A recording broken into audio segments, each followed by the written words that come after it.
classes are a blessing bestowed upon them by the gods. At age 10, everyone undergoes a ceremony to gain their class and the skills that go with it. The boy's name is Arel. He is 10 years old. He is quite calm before the ceremony of receiving his class. Family at one table. Father is interested in what grade Arel will get. At one time, he was so nervous that he could not sleep. Mother agrees with her father's words. The sister screams that everything is okay because Arel is her cool little brother, so he will get the best class. His mother says that in this case, her son will become very popular. His father notes that a large number of his fans will come to them. His sister, dumbfounded, says that it is too early for her brother to have girlfriends. Arel, listening to what his family is talking about, thinks that this will never stop. He is distracted by the ringing of the bell. The boy stood up silently and headed towards the temple while his family prepared to receive his fans' guests. He walked out of the yard, closing the gate, but the whole family caught up with him, shouting at him not to forget about them. The parents dance with joy, and his little sister calls her brother ugly because she doesn't want to take her older sister with her. Arel says indifferently that he can get the blessing himself. By the time they finish discussing, the sun will have set. The sister is angry, and the brother asks what else he can do. Fainot is a rural settlement without a priest. He shows her that there are only stones and trees around here. Walking along, in complete calm, he says that he doesn't want to miss this ceremony and wait another year to receive his class. Only once a year a priest is sent to the temple to conduct a ceremony of awarding class and skills. The priest, standing in front of the girl who is raising her hand, announces that he will now begin the blessing ceremony. 10-year-old children are lined up. A man asks them to step forward, starting from the right side. The boy responded nervously and approached the priest, who, in turn, touched his forehead with his finger. Looking into the book, the man asks to see the boy's destiny. The boy replies that he sees flames, the grinding of metal, and the sound of a hammer. That's all the 10-year-old boy sees. The priest says his class is blacksmith. The boy is happy about that. He ran to his father, shouting that he could work with him. Then his sister came to his mother, saying that they had the same classes. Arel watches this. His sister says that all children look like their parents. Pedigree has a great influence on classes. The little sister wanted to say that she was confident of receiving a certain class, but the priest called the next child. Arel's turn. His family is actively encouraging the boy. There is no emotion in his face. As the young man walked towards the priest, a whisper began behind him. One man said that Leon's son had finally walked. His parents have advanced classes. His mother, Farah, has the class Blade Princess, and his father, Leon, has the class Magic King. The son asks his father why all this is being discussed and why it is important. The father replies that the advanced classes are superior to the regular classes, where you have to put in a lot of effort to acquire them. As Arel stands before the priest, the man says that both parents got advanced classes at the same time. They are gifted, so their son will be exactly the same. The man, touching the boy's forehead, asks him to close his eyes, saying that the gods will tell him his class. The young man stands with his eyes closed and says that he sees nothing. The priest's face is blank, realizing that the boy has no reaction. He reports that the boy has no class. The crowd is shocked, knowing that both his parents have advanced classes. While the entire nation, including Arel's family, is in a stupor, not understanding why this happened, the man, holding the book in his hands, thinks about how this happened. Classes are the blessing of the gods. To be classless is to be abandoned by the gods. Farah, swinging her blade, tells Arel-chan that everything is fine. His parents encourage him, saying that his mom and dad will continue working, so it's okay if he doesn't. They ask him not to get depressed. The boy, training with his mother, shouts that he does not plan to do anything bad, much less sit on his parents' necks. The sister, bringing food, thinks that her brother has lost his temper. Approaching him, she says that even if he becomes a vegetable, she will never leave him. Arela was tense that his sister would do the same. Dipping a slice of lemon into his drink, the boy says they are all pretty upset that he didn't get an A. As he bites into the citrus, he continues to say that he doesn't feel depressed. The whole family, sitting at the table, doubts his words. Since childhood, the young man practiced fencing with his mother. He could hold such a heavy thing. His mother called him a genius. The other kids were talking about him, saying that he was using up his practice even though he wasn't a swordsman yet. Arel didn't care at all. As a swordsman, he would gain the skill of sword mastery, and an instant effect would occur. That's what they said. Even without a class, the boy can still use a sword thanks to training. It wasn't in vain. He can do the same as guys with skills. Therefore, even without a class or skills, he does not need to be depressed. Thus, Arel Chan expressed his thoughts to his family to prove that he is not depressed. The family is happy to hear this. The mother sees that her son thinks positively and wisely. The father says that he will go far. Forgetting about Arel, they began to discuss his future together, believing that he would become this or that. The boy does not like such talk, and he went to train. With a blade on his belt, the boy approached the stone arena, from where someone's conversations could be heard. Someone was training. There were two boys, about his age. One of them, the fair-haired one, noticed Arela near the entrance. He moved away from his opponent and approached Arel, asking him that he was that guy with no class and why he came here. In response, they heard that he had come to train just like them. The boys chuckled, saying that they weren't training because they were swordsmen. He came here just to test his abilities and offers Arel to watch their training fight. Looking at them, the boy analyzes their skills. First, the swordsman receives the skill elementary swordsmanship. He notices that the boys move well, even at the elementary level. Watching them, Arel realized that something was possible with their skills. He called out to them to suggest something. They turned to him after the question of sparring with him, with the classless boy. Both did not answer and turned to look at each other. They started laughing, saying that a classless person would stand against a swordsman. Arel didn't understand the reason for the laughter, saying that he was good enough. The Blade Princess, his mother, is very strong. He cannot fight her back. The unknown youth is irritated and realized that Arel is challenging him. He shouted his agreement, but first he clarified with the boy that the classless also had the same divine protection. Classes are received at the age of 10. However, divine protection is with a person from birth. This is another blessing of the gods. In this, Arel is no different from other people. Divine protection is like invisible armor. It reduces the damage inflicted on the body, but it needs time to recover. It falls off immediately after use and causes a portion of pain. The blonde boy concluded that he wouldn't die if they fought seriously. Arel tells him to prepare himself because it will hurt. Irritated by such a catchy answer, the young man shouts at him not to try to challenge him because he is classless. He rushes at Arel. The boy, who did not receive a blessing from God thanks to training, easily parries the first blow. While his opponent is puffing and puffing, Arel remains absolutely calm and continues to cover attack after attack. The attacking young man's friend shouts at him to hit his opponent.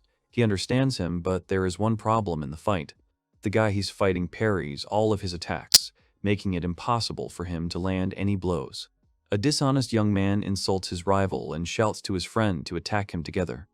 Arel doesn't flap his ears and understands what he means. His dark-haired friend jumps off the boy's back, which he senses, and dodges both of them. Sitting on his feet, he raised his head with a smile. As he thought, it was better for him to practice with opponents of a similar level. A dishonest, fair-haired youth shouts at his friend that by attacking his opponent from behind, he can hit him. The boy, looking at them still sitting, thinks that skills improve their mastery, but not tactics or talent. In this case, their advantage is destroyed. Arel, holding the blade, rushed towards these arguing youths. He looked behind his partner and shouted at him to be careful. The dark-haired youth turned around to see what had happened. There was no one behind him, although he remembers that the classless hero who had thrown down the gauntlet had jumped in that direction. In confusion, he wanted to ask his fair-haired friend where their worthless rival had gone. The hilt of a sword flew at his chin. The boy dropped his blade after striking with the hilt. The blonde friend noticed how quickly he approached. While his friend falls after such a blow, the second opponent is covered in sweat and is convinced of how strong the classless boy is. He wanted to attack him, insulting him and threatening to cut him into small pieces, but he stumbled over his lying friend. The blonde boy stumbled, and for Arel, this was a great advantage in the fight. He hit him on the back of the head, and the enemy was defeated. Standing over the lifeless bodies, the boy, without changing his expression, exhaled. Lowering his blade, Arel tells the boys that he has won. The blonde youth clears his throat and rises. They both sat up abruptly and screamed that he attacked when they weren't ready, so it didn't count. Plus, they called him a rat. While the guys were heatedly discussing the rematch, another young man quietly approached the training ground. He shouted for them to surrender. The three boys noticed the voice and stopped talking and turned around. The boys ask if they really expect whining to work in a real fight. Looking at them, the kid says that they call themselves swordsmen, so let them stop disgracing themselves and whining. The blonde boy asked the newcomer who he thought he was, but his friend shut him up, saying that he was the red-haired swordsman. He wasn't interested in the two and turned his head towards Arel. He turned to him and asked that he was the son of the Princess of Blades, Farah. Arel still reacts calmly to everything. Having answered in agreement, the young man who came said that he realized that even a classless person can inherit abilities from his parents. Standing in front of him face to face, he told him that these two guys were warm-up acts. He told Arel not to think that he was cool for beating these losers. Holding the tip of the blade in front of his opponent, the boy tells the classless one that he will be his next opponent, promising to show him the true power of a swordsman. Still holding the blade in front of Arel's face, the young man shouts for him to start and not stand there in a stupor. He challenges the boy to a duel. Looking at his future enemy, Arel realized that he was seeing him for the first time, but he didn't understand where all that hatred towards him came from. They heard a whisper behind them. Two boys said that the swordsman with red hair looks like the son of the police chief. The swordsman turned around and said that they were right. His father was the chief of police. His name was Evans. Arel remembered him. He knows him because he always comes to his mother with various requests to exterminate monsters. A male police chief with a beard and short hair. He is muscular and has a scar on his face that runs from his jaw to his forehead. His skills with a sword, as well as his determination and leadership qualities, make Evans very popular. Looking at the opponent, the son of the police chief, Arel realizes that they are not alike at all. He is tense, thinking that this guy will turn into an old country bumpkin like his father. At this moment, the boy praises his father, but the conversation suddenly changed from his father to Arela's mother. His mother is considered the strongest swordsman, which he will never agree with. Arel concluded that the red-haired swordsman was picking on him solely because of his parents. The rival shuts him up, shouting that he probably thinks he's the strongest. Arel calmly says that his mother is the strongest in the world, although he cannot boast of her leadership abilities. The skill of the parents is inherited by their children. The boy shouts that this is the reason why Arel is not his rival. He goes on to say that after becoming a swordsman a year ago, he continued to hone his skills. And when his father taught him how to use a sword, he managed to master the intermediate skills that usually take 3 years to learn. Pointing his finger at Arel, the boy shouts that he will not lose to someone like him. The young man understands that the boy respects his father very much, which is why he works hard in the path of a swordsman. Arel says his skills were drilled into him by his mother, so he doesn't plan on losing to the weirdo. The young man recalls training with his mother, who was thinking about how to teach her son the skill and suggested swinging swords. With a smile on her face, she said that she could not explain it to him in words, so the boy had to watch and learn. With one blow of the blade, her son would fly away somewhere far away. As Arel said, these skills are literally hammered into him. The boy demands to raise his sword and declares war. He attacks Arel with super speed, which even makes him tense up. Two guys say that it looks like the real thing. They even had time to doubt that the boy is classless, because he can withstand quite strong opponents. Arel is convinced that his opponent is definitely stronger than the guys he fought with when he came to the training ground. He lets his anger take hold of him, and if, as the classless one thinks, he uses the gap between his careless attacks, we can strike. The boy shouts that the enemy is caught and has already pointed the tip of the blade in his direction. The swordsman notices this, and he activated the skill Double Slash. It looked like he had 2 swords in his hands instead of 1. Arel noticed that it was a double attack, but it seemed like it wasn't because the swordsman only swung once, and then a blow from this skill hits him in the side. The boy was not prepared for this because he had never seen such an attack before. From one blow, he flies off again, but not somewhere far away, but into a concrete wall. It looked very powerful. Looking at the wounded boy, the swordsman says that he was able to hold back his attacks, keeping his distance, but still missed one blow. Arel clutched his side and asked what the attack from both sides was. The swordsman explained that it was an attack skill, namely, a skill that deals 2 hits in one swing. It is not surprising that someone without the skill, like Arel, is unable to parry it. This guy was able to surprise the young man. He was able to reflect the first one. Then the swordsman suggests trying again. Following his agreement, the police chief's son warns Arel that he will knock all this bragging out of him. A simple house, a sunny morning. Someone is trying to wake up a classless boy, wishing him good morning and demanding that he wake up. The young man opened his eyes and saw his sister lying sweetly next to him on the pillow. She was trying to wake him up. Arel turned away and continued sleeping. Calling herself his adorable little sister, the girl screams at him not to ignore her. Getting out of bed, the boy tells her that lying is not good. He does not think she is charming. She asks him not to worry about it and promises to become like that someday. The sister, squinting, smiles. Arel asks to wake up, but the girl does not understand the joke and says that she is already fully awake. While the older brother wishes his mother good morning, the little sister follows him and gets indignant. Farah greets her son, saying that breakfast is ready. After breakfast, Arel gets up from the table, thanks for the food, and says that he is leaving now. The little sister's face changed. When the door slammed behind the young man, the girl says that since he came home exhausted that day, her brother has been leaving early and returning late. She's worried. Farah reassures her that he will be fine. Mom says it reminds her of something, but she remembers she hasn't shown it to her daughter. They go to the closet. Farah sits down next to the box on the floor. The girl looked inside and saw worn swords. Mom said that these were the blades that Arel Chan had been using since that day. The sister was surprised that this was a very large number. The mother assumed that her son had been fighting with a child his age from the neighboring yard, and apparently this had motivated him greatly. Arel had continued to train with the sword since then. She exhaled, saying that instead of being despondent, the boy was more energetic than ever. Farah nodded in response. The sister asked where the father was. He always sleeps upright, like Arel. The son is very similar to his father, but for the sister, he is the complete opposite. A deserted road and isolated houses. Nearby is a thicket of forest, in which a boy tries to learn new techniques. He stands with the blade in his hands, thinking about the double slash. He lost because he couldn't master this skill. 1 swing and 2 strikes. Just magic, the guy thinks, but it's a swordsman's skill. In the time it takes to strike 1, you make 2. When you increase your physical abilities, you can use high-level skills. Therefore, if physical abilities are developed enough to be able to use a double-cutting strike, then Arel will be able to use it even without swordsmanship. The boy remembers the movements of the red-haired swordsman. He wants to become stronger, no matter what. Just think, one day he would be able to use not only what his mother taught him, but other skills as well. A cracking sound came from the forest. The goblins are looking at the boy standing near the tree from behind the bushes. They think they are as invisible as possible. One of them jumped from behind with a club, hoping to cause damage, but Arel noticed this and, turning around, used a double-cutting blow. For little guys like goblins, he's quite a threat with this skill. The other monsters ran away.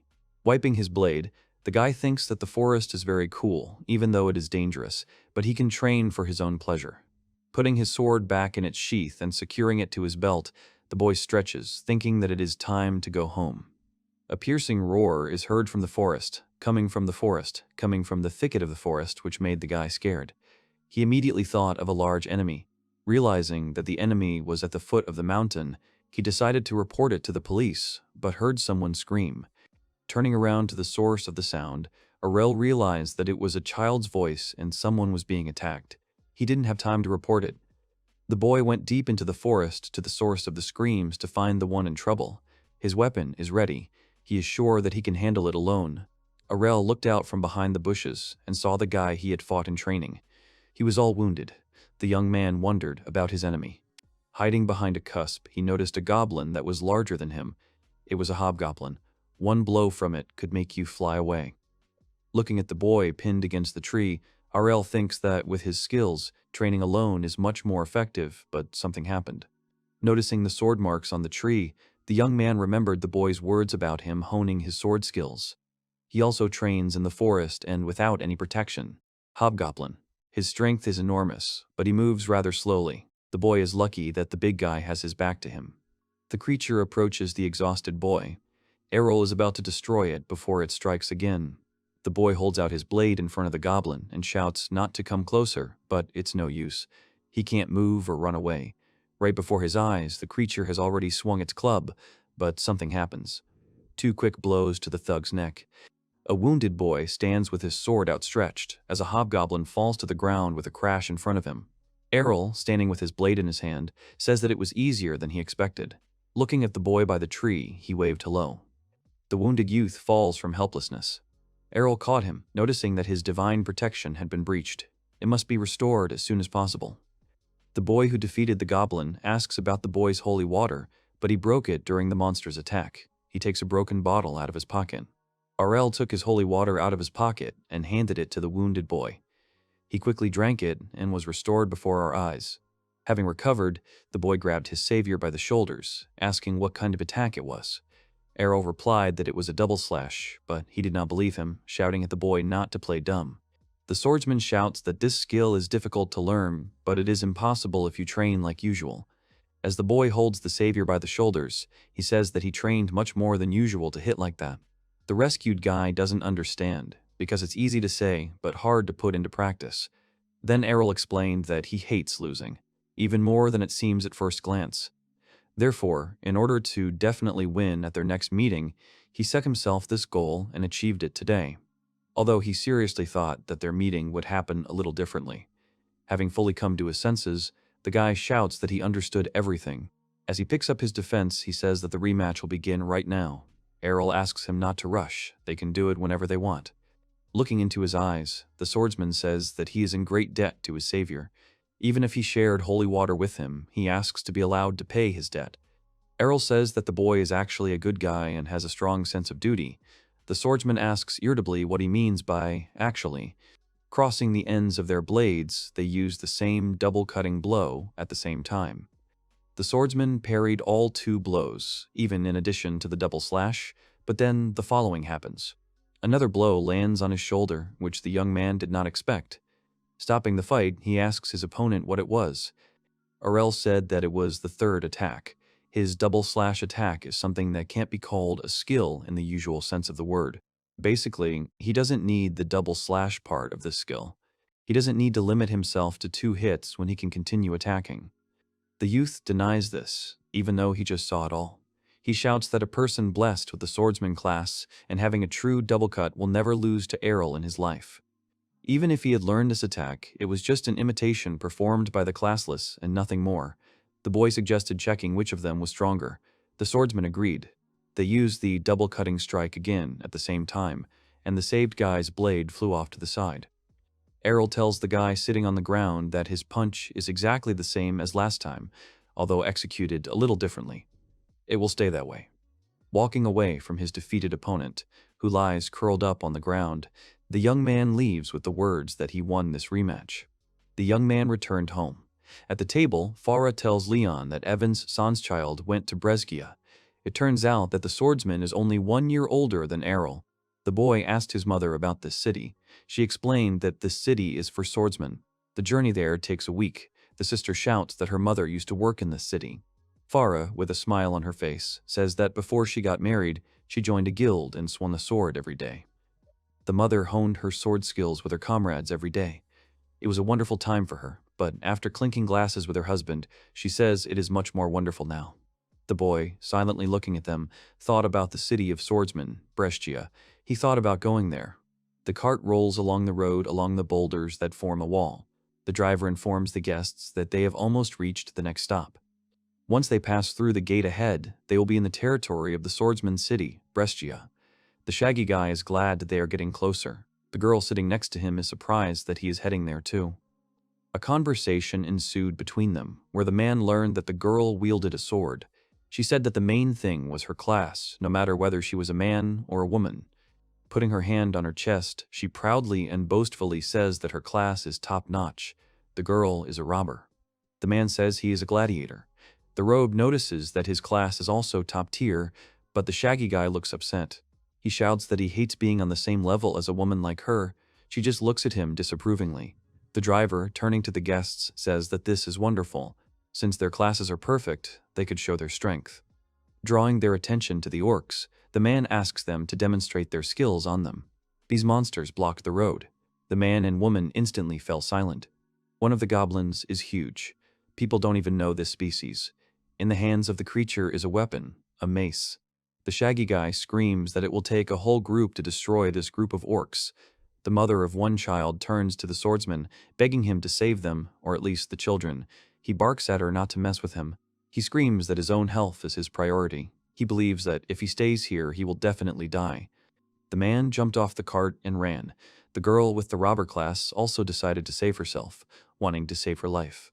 While the driver was thinking about leaving, a guy in a hood went ahead of him. The man called out to him, saying that he needed to run in the other direction. But suddenly he noticed that the guy was near him, and now in the center of this pile of enemies. The man stopped the cart. All the guests watch this boy fight. The driver notices that the boy is quite strong. The child's father said that he did not notice how this boy left. The driver watches the skills of this young man with a smile. The hooded boy is very fast, but is now surrounded by a whole crowd of enemies with weapons. The carrier is interested in his plan of action. These bloodthirsty monsters are approaching the boy from all sides. He stands waiting for something. As they approached him, he made a sharp turn away from the enemies, deftly parrying between the enemies' blows. With just one jump, the boy pushed off several opponents and jumped on the goblin's head. The guests and the driver are surprised by this. The boy sitting in the cart says that the boy in the hood seems to be dancing. The man says that the young man, while dancing, dodged all the attacks and all the while continued to swing his sword. But this blade dance can only be learned from the Blade Princess. That hooded guy was Arel. There was one last enemy left, a huge orc with a mace. The boy was not afraid to attack, dodging his attacks. With one jump, he flew towards his last opponent. Jumping on the neck, he pierced the orc's head with his blade. Everyone in the cart was overjoyed that the boy had defeated the orcs. The driver couldn't believe his eyes. Arel approached the man and asked him to move to the next cart. The driver called him very strong and asked what class the boy was in. Sitting in the carriage, Arel says that he has no class. The man does not understand why he hides his class and assumes that his is the strongest. 5 years ago, Mom saw her son just use the double slash. Farah thinks it's a dream. She hasn't yet accepted the fact that Arele-chan is classless to her. Mom started crying, calling herself cruel. The young man reassured her that it was not a dream and that he had actually used that blow. It had taken him some time, but now he could repeat it using his own powers. He wants to do the same with other skills, so the boy asks his mother to show him all the other skills she knows. Farah looked at him silently. Chan waited for an answer from his dumbfounded mother. After a long time without an answer, he tensed up and started waving his hand in front of her eyes. Farah is so happy that she screams for everyone to listen. She calls her son, Arel-chan, a real genius. He asks her to just show him these skills. Present day. The boy is sitting in a carriage, lost in thought, but the driver calls him, saying that they have arrived in Brescia. Looking at the city, the boy notices that there are many swordsmen there. The man notes that these are not just swordsmen. Then the young man asked, "What, not simple ones, like this driver?" The man laughed, saying that he was just a driver. When the orcs appeared, he was very calm, although there were many of them. The man exhaled, saying that it was not his. It's not his job to be something like a secretary in a court. He would have to keep so many formalities in his head. He says with a smile that being a driver is more interesting. He can meet interesting people like a boy, so he will not stay here. A surprised Arel looks after the man who asks him to give it his all. The boy thought about the highest class, Holy Knight, or something similar that can be used in the judicial service. While the boy was thinking about this, a girl crept up behind him. She was slowly approaching his back. Almost touching his shoulder, the boy turned in the other direction. The girl flew straight to the ground. This boy dodged without looking at her. She thought that it meant he had a strong skill. Getting up from the ground, she happily said that everything was fine and realized that he was new here. The girl learned that the guy was looking for a guild. She says she's trying to find new recruits for their guild. Arelu doesn't think it's a coincidence. He feels like she almost ran into him on purpose. She hands him a sheet of paper so he can look at the contract to join her guild. Having refused her, Arel leaves. She stops him, asking the reason for the refusal. He explains that the girl is too excited to look for new recruits. Looking at her, the boy tells her that her guild must be small and weak. The girl tries to lie, but the boy asks her to learn how to do it. She decided to give him a special honor, namely the right to go on a one-day date with her, Lilia. The boy is not interested. Rejecting her, memories came to him, exactly like his sister. Only she has no breasts, but she is quite beautiful. Walking to the square where there are a lot of people, Arel assumed that there is a large selection of guilds here. He wants to find a strong and popular one. Looking at his letter, the man sees that the boy is a classless person. This does not please him. He is driven out of one and another guild, saying that they do not play games here. People did not even allow him to show his skills. Sitting in the square, he believes that he is in a difficult position. He was thrown out after only looking at his application. Farah, having learned that her son was heading to Brescia, decided to write a letter of recommendation that might help. Arel thought that his mother was overprotective of him, but she must have expected something like this to happen. He had already decided to go look for the guild she was in. That same Lilia appeared behind him. She noticed that the boy still hadn't decided who to join. The guy notes that the girl hasn't stopped torturing him yet.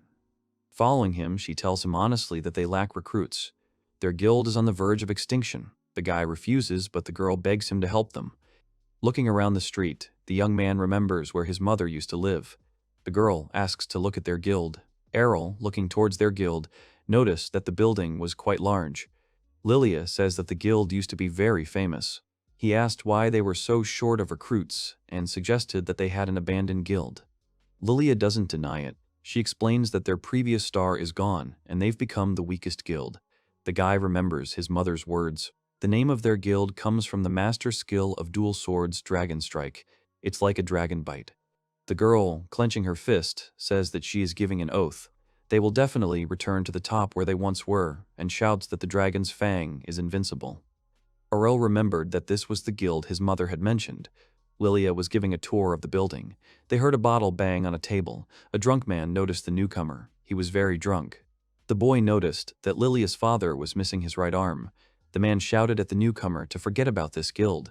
The girl explained to the boy that her father was a master of dual swords.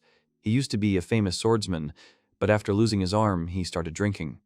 She will understand that after this, he will not want to join them. Arel said the opposite. He agrees. The girl is happy and decided to hurry up to fill out the application. The guy agreed because they won't take him anywhere anyway.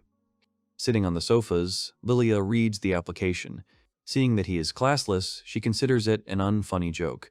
The guy hands over his professional certificate. The girl stood up and silently reached for one of the blades hanging on the wall to the side of them. The boy watched her. Standing in front of Arel with a fierce look, Lilia tells him to withdraw his statement if he does not want to die. She shouts that people who should join guilds are either swordsmen or knights. At the very least, the boy should have some class related to a swordsman, otherwise he will be useless. The girl is angry and calls the guy an arrogant asshole with no class. She is disappointed by this. Another girl named Reina came. She heard Lilia screaming all the way to the guild. The girl shouts that when she thought she had found a person for the guild, it turned out that he was classless. Hearing the word classless, Reina turned to Arel and recognized him.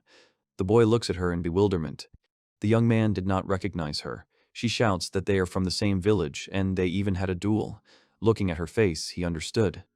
The boy says that he could not forget such a beauty as her. The boy remembers a fight with a boy with the same hair color. He says, if he remembers correctly, that it was Evans's son. Reina interrupts him, shouting that Evans only had a daughter. Arel was stunned to realize that he was her. He apologized for not recognizing her. The girl said that her hair had grown in the last 5 years. The boy noted that it wasn't just her hair, but told him to forget about it. Lilia asks if Arel-chan is the same guy she couldn't beat, calling him classless. The girl is shocked, not believing that this was real. Reina says that it is usually impossible, but she will not act the same way, because she has become stronger in these 5 years.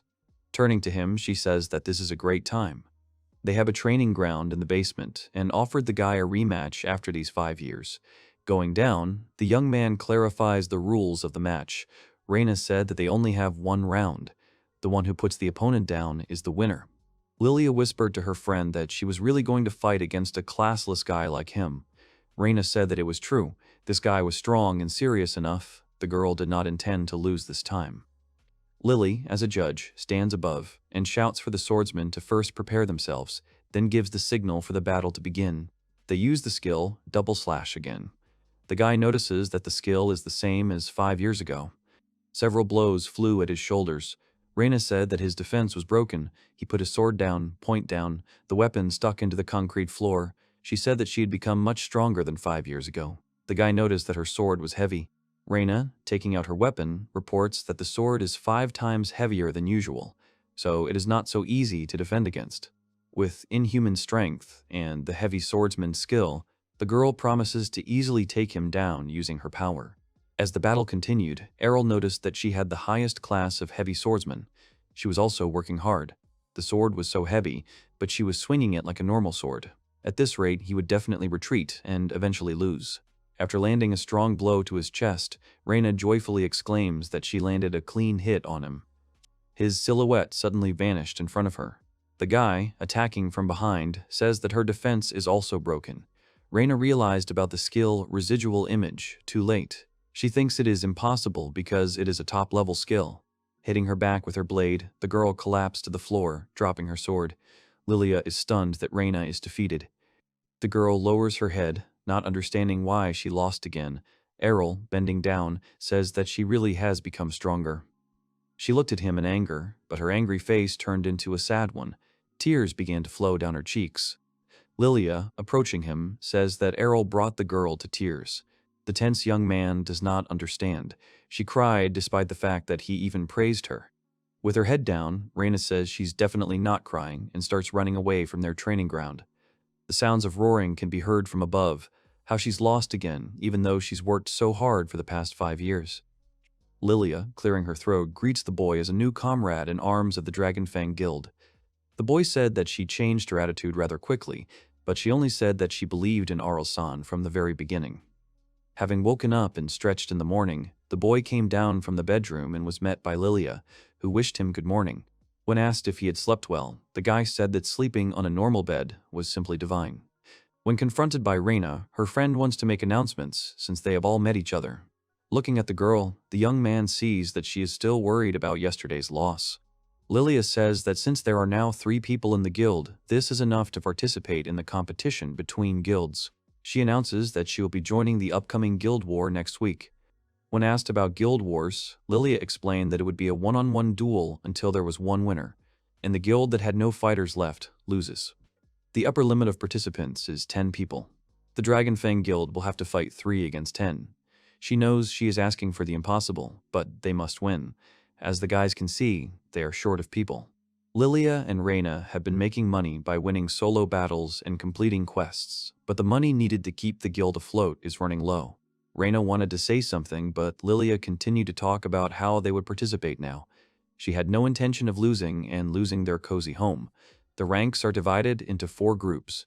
The girl cheerfully hopes that there will be no A ranks. There are 2 B ranks in the Dragonfang Guild.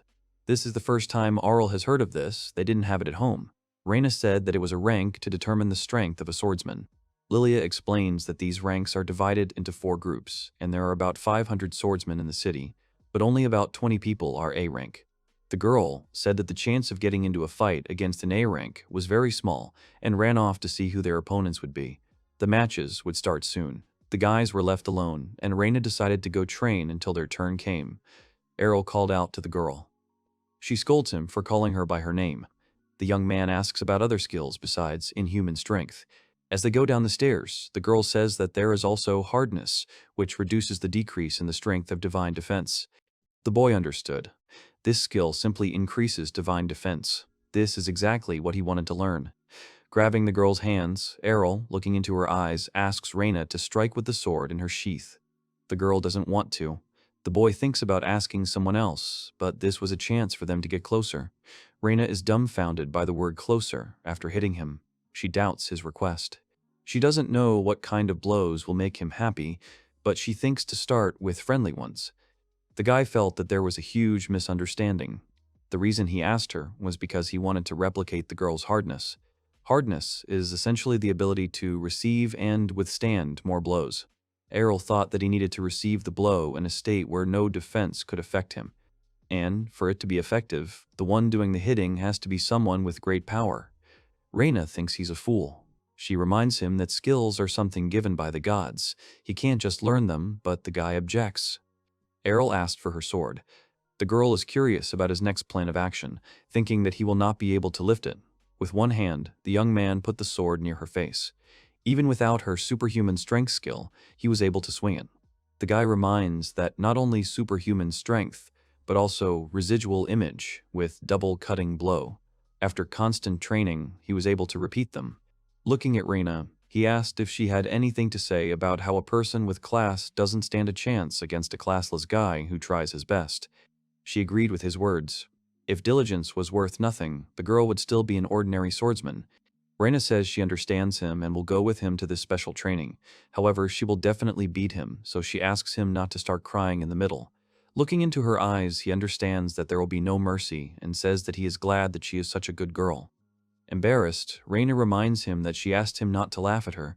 The young man did not understand what she was talking about. Lilia returned to the house and shouted to the guys that she finally found out which guild will be against Dragonfang. She runs into the training ground and says that at the moment the enemy guild is on top. It is Blackblade. If she remembered correctly, they had about 8 A rankers. Since the guild leader was as tenacious as a snake, he would definitely gather a team to completely destroy them. Lilia screams that they need to train hard, but saw that as soon as she left, they immediately started killing each other. Arel sits all wounded, and Reina screams that this is a special lesson and waits for confirmation from the guy. The young man is hungry and suggests making something like breakfast. Reina is surprised that he really wants to eat something now, and Lilia shouts at him to drink holy water instead of breakfast. The day of the guild war, there are many people near the arena. Various guilds have gathered here. Behind Arel, several people are surprised by the appearance of the Dragonfang, as they thought they were extinct. One of the guys says that they probably won't win and bets on the Black Blade. Reina stops the enraged Lilia. Arel is surprised that you can even place bets here. A friend explained that this is why it exists for many people. Lily reports that the odds on them are x20. The boy thinks this is great news, but the girl screams that this is an indicator of lack of faith in their victory. On the other hand, it's a great chance to earn some much-needed money. Lilia took all their money and bet on them winning. If they win, the money will last for a while. A long-haired boy approached the trio, saying that their appearance was commendable. The boy's name was Georg. He noticed Lilia's diligence in protecting her father's guild. He also heard that the Classless one had joined the Dragonfang Guild. The young man wonders who it is, and Reina explains that it is the leader of the Black Blade and their enemy. Lilia is outraged by his behavior, believing that he came to laugh at them. Georg came to cheer them up. It was very sad to see their former rivals fall so low. He wanted to help them and gathered average fighters against them. Lily thinks that the leader did this knowing that even they would defeat them. The rival thinks that this is a great chance to get money. As he leaves, he asks them to give their best in battle. Lilia is irritated by his behavior. It offends her. Arel does not think that he decided to help them. Reina says that Georg destroys any guild he encounters. The guy understands that the girl wants to save her father's guild, but he's interested in why Reina stayed in the guild. She said that when she came to the city of swordsmen, everyone she came to didn't want to take her. Everyone wanted immediate results. Lilia's father has seen her get kicked out quite often, wherever she goes. Noticing how she doesn't give up, he offers to join his guild. The man saved the girl when she was being kicked out everywhere, so he feels obligated to save him this time. Lilia reminds that Arel Sane was also saved by her guild and talks about his debt, but he reminded her that he joined at her request and therefore does not owe anything. The girl tells the guy that he has no self-control at all, but he has no reason to lie to anyone. He thinks it's useless. The organizers loudly thank everyone who came. It's time for the main event, Black Blade versus Dragonfang. Arel San doesn't notice the guild leader, and Lilia shouts that there are 4 A-rank swordsmen here. Reina points out that this doesn't look like help, and Georg wants to destroy them. The organizers ask the opponents to enter the arena. From the Black Blade, rapier swordsman Geo, the guy is sure that he can handle it alone. After they said that the Classless, Arel comes out of the Dragonfang, the people were dumbfounded. Upon entering the arena, people insult him, calling him an idiot who doesn't love life. The swordsman with the rapier doesn't understand why he, an A-rank, has to fight against a Classless one. He points to Reina and Lilia, saying that he'd rather have fun with girls. Having thrust the rapier into the boy's chest, the guy asks him to do him a favor and surrender to him quickly, so as not to waste time. Lilia thinks that Shikuchi, a high-speed ability, instead of cut-through, means the end, but Reina asks to pay attention to Arela. The guy wasn't surprised that his opponent had disappeared in front of him. He saw a silhouette swinging behind him and said that he had gotten used to the after-image skill. This ability didn't work against him, and he pierced his opponent with his rapier again, but he had disappeared again. This time, there are several of them, and the guy doesn't care who is real. He will use Shikuchi and finish them all off at once. But behind him, there are 2 afterimages. He turns around in panic and spins around. The guy realized the situation too late. He was overtaken by Arel, who said that the one in front of him was real, the other 3 were just images. The boy with the rapier didn't believe that his opponent used 3 afterimages. The boy says that his mother uses 5 or more. Standing over his opponent, he tried to use his piercing blow, but he needs more practice. Everyone is shocked that the classless one has defeated the A rank. Turning to the judges, Arel calmly asks for the next opponent. The crowd is shocked. One by one, the opponents fly away, and the boy asks for the next ones. He defeats them despite his skills. People doubt that the guy is classless. He was able to defeat 9 people alone. The last one remains. Lilia noticed that their boyfriend was very strong, and she was outraged that Reina had not said this before, considering that they were childhood friends. Her friend herself did not expect this, because she had not seen him for 5 years. The girl huffs and puffs, saying she has to get it ready quickly once the battle is over. The friend thought about congratulations, but no, marriage registration. Lilia greedily says that if she can keep Arela, then the guild will be in good hands. She doesn't want to lose this chance. The boy senses an evil presence behind him as the 10th fighter of the Black Blade enters the arena. A master swordsman, Masamune. The blade of his sword is thin and curved. Arel finds this strange and concludes that it is a cutting type. Reina sees a high-ranking samurai from the west for the first time. Lilia has never received information about such a thing. She believes that this is their secret weapon. The boy is tense. Even though he hasn't pulled out his sword yet, he feels incredible pressure from his opponent. It will end badly for him if the boy moves thoughtlessly. Masamune believes that his opponent won't take a single step forward. Since he was sure that he couldn't be defeated with a simple technique, the guy planned to use the skill, certain death. Even after Masamune revealed the plan, Arel is heading for defeat. Eventually, someone has to step up. The boy would like to see his skill, but the boy thinks it's impossible. He promises that the enemy will lie on the ground. Arel says that this interests him. He is confident in his speed. Masamune has not yet drawn his sword, so he wants to draw it from its sheath in one breath. The boy doesn't know and wants to approach as a phantom, but because of his concentration, the opponent can immediately understand everything. It seems that as soon as Arel enters his distance, everything will end instantly. The one who is faster will win the battle. When Masamune throws his Huss punch, he thinks he has caught the guy, but he suddenly disappears into thin air. The one behind him was definitely not a residual image. This means that Arel moves faster than his blade. The boy says that the enemy is the fastest in this city, but he was trained by someone who is even faster. Arel will show Masamune his mother's certain death skill. And, right in the back, the boy uses the skill Piercing Storm. Countless blades, certain death of the Princess of Blades. The enemy is defeated. The crowd did not even have time to understand what happened, because it happened as quickly as possible. The stunned judge-referee is asked to give a verdict, and the winner of the war is Arel. Black Blade is defeated by Dragonfang. People are angry because they bet on the Black Blade, and the guild with the classless fighter won. Arel-san and Georg met eyes. An interpersonal war begins, in which the opponent does not want to lose. Lily wanted to jump into the boy's arms with words of gratitude, but landed on the ground. She is upset that he always dodges, and he has this habit because of his older sister. Reina held out her arms to embrace Arel, but changed her mind, cleared her throat, and apologized. He didn't mind with her. Dragonfang Guild. Lilia is happy to drink after her victory. Arel is surprised that she is older than Reina. The girl offers to drink juice. Putting the mug on the table, Lilia asks the guy to marry her. Pressing herself against him, she asks him not to worry, but the guy doesn't want to and refuses. She reassures him that he can leave his desires to her, and she will do everything. Arel would prefer a girl like Reina. She choked on these words. The girl yells at the guy to learn to come up with something more interesting to say no to. The boy isn't lying. Reina means that she swings a sword all day, acts like a man, and isn't as cute as Lilia. She doesn't have cute accessories. She is not happy to admit that she has no feminine charm at all. The guy noted that her charm is now in her hands. Lilia says that Reina is rather uncouth when it comes to romance, so she is not her rival. The girl wants to seduce Arel-san with her charm and invites him to relax in his room, but he would prefer that Reina do it. The boy wants to practice the skill of hardness right now.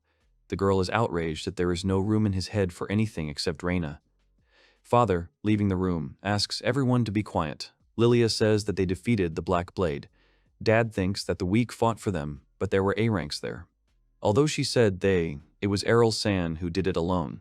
With the boy, they can restore the guild to its former glory. Her father thinks she is naive, saying that a person with such power would instantly defect to another guild. The daughter asks not to worry about it, because the boy will marry her. He intervenes in the dialogue, saying that he did not promise such a thing. The young man says that Lilia is really too naive, but she is much better than the guy who just gave up and does nothing. The father is outraged by the words. The boy does not understand what kind of adult he is if he gives up so easily. He can still swing a sword, albeit with one hand. Grabbing the boy by the collar, he yells that the moment he lost his dual blades, as a master of dual blades, he lost almost half of his skills. Arel indifferently answers that he really doesn't understand anything. He has no skills at all. This irritates his dad. Throwing him aside, he demanded that everyone hurry up and clean up the place.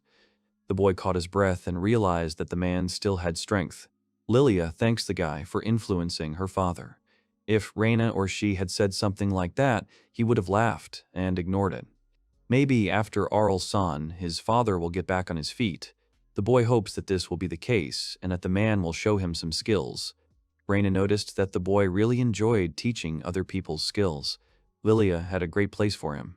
Beneath Brescia is a giant underground labyrinth, a dungeon with traps and stuff, filled with magical creatures. Arel doesn't understand who in their right mind would give permission to create a dungeon. Lilia says that it's a great place to train and gain experience.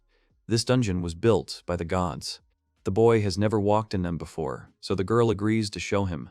She thinks that love can blossom inside the pitch darkness.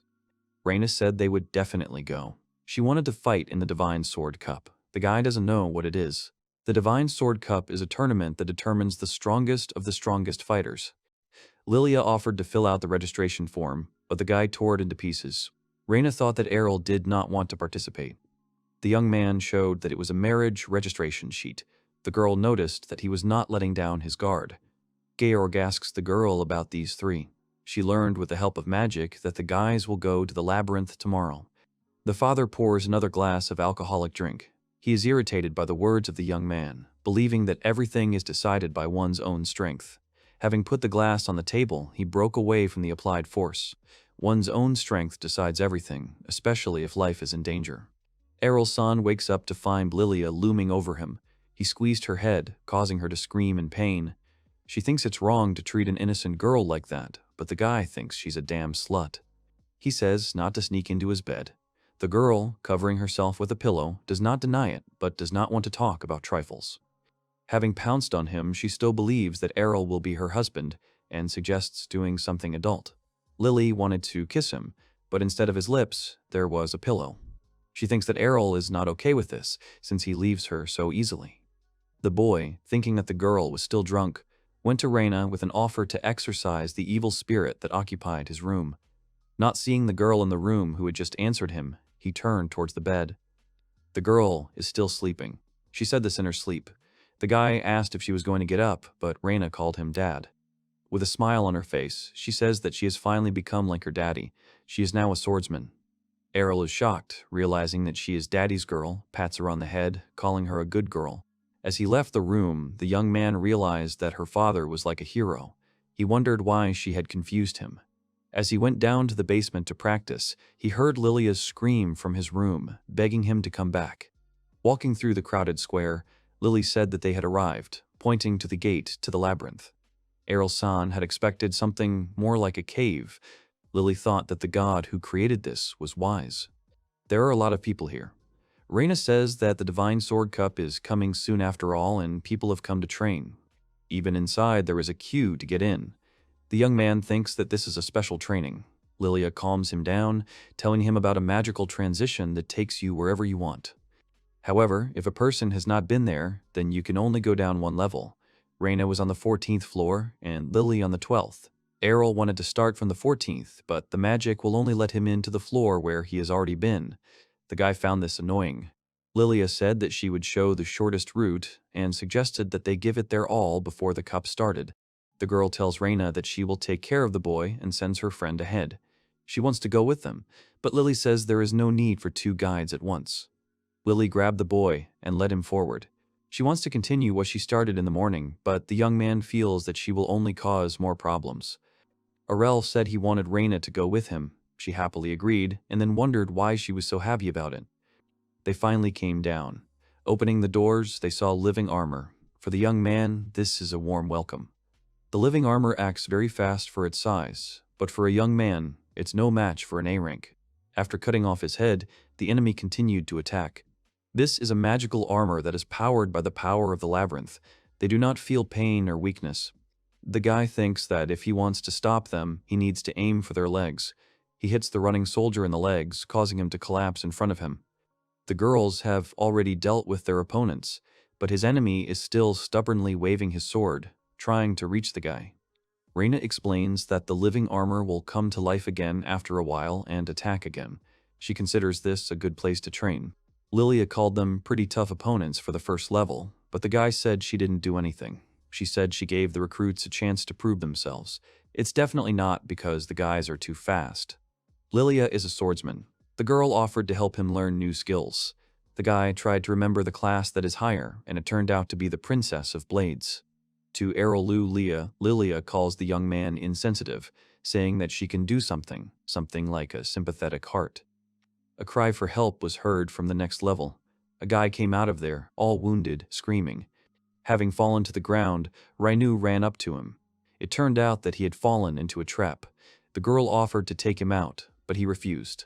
His comrades are still there. He wants to go back and help them. The guy begs for help and asks to save them. Lilia stops her, saying that they won't go without a good reward. Arel says that she has no right to accuse him of insensitivity. The wounded man recognized Lily as the girl who appeared in the magazine, where the article was about the collapse of the Dragon Fang Guild.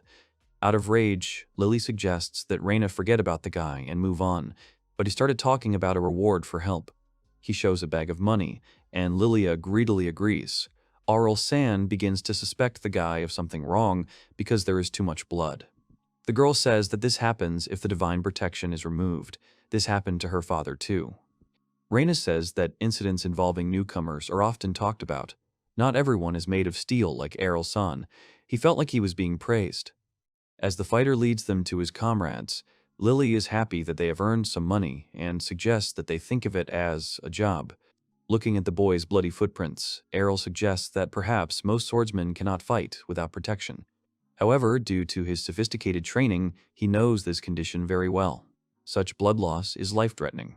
When Arel lost so much blood, he could not stand on his feet, let alone walk without holy water. The boy finds these injuries very strange and thinks that they are being lured into a trap. In that case, it will be much more interesting than just fighting with living armor. The wounded man led them to the entrance to a secret room. By activating a certain brick, a hidden door opens before them. Reina was about to go, but he was stopped by Arel San, who told the guy to go into the room first. There are no comrades in the room and no enemies in sight. Lily noticed something on the ground. Reina saw blood and her friend saw unclaimed money. While Reina thinks that she doesn't understand something in this life, Lilia went to pick up a coin near a pool of blood. A portal of movement was activated under them. No one can move their feet. Arel is still calm while the girls are panicking. The guy by the wall apologized for that, but for him, work is work. Looking down, the surface began to disappear. He screams furiously about being laughed at. The whole room shifts due to magic. Everyone landed in a wide, open space. There was no exit anywhere. Reina said she had never seen a room like this. The girl concluded that this room was deeper than the 14th floor. Lily was upset that the money had disappeared. A guy was sitting nearby, swaying nervously, asking why he had moved with their group. While Lily wanted to find out more about the job the boy was assigned, Reina and Arel noticed a pillar of light. He was ordered to bring them to this room. There is a summoning circle in this place from which they will not be able to return alive. Naturally, one can guess where it leads. The guy says that most likely it is the very bottom floor. What just appeared is a rainbow-colored armor that has the highest class, Sword Lord. When Lilia panicked due to fear of death and desire to meet her betrothed, Arel pushed her down. A vapor of air passed over them like a blade. A column of dust enveloped the girls. They did not understand what had happened. Above the boy sitting to the side, Reina and Lilia saw a sword mark. This was a swordmaster skill called Divine Soaring Strike. This is a technique that sends an attack flying straight at a person. The Sword Lord can reach any part of this room. Arel shouted that it was approaching, but the Sword Lord attacked only the guy flying past the girls. This creature slammed the boy into the wall. He had not practiced the skill hardness in vain. Divine defense decreased, even less than he expected. Throwing it aside, the young man said that this was the ultimate skill, divine maneuvering. Using it, one could reach any point in the room. No one doubts that this guy is a real swordmaster. Lilia thinks that Arel can't handle it, but he denies it.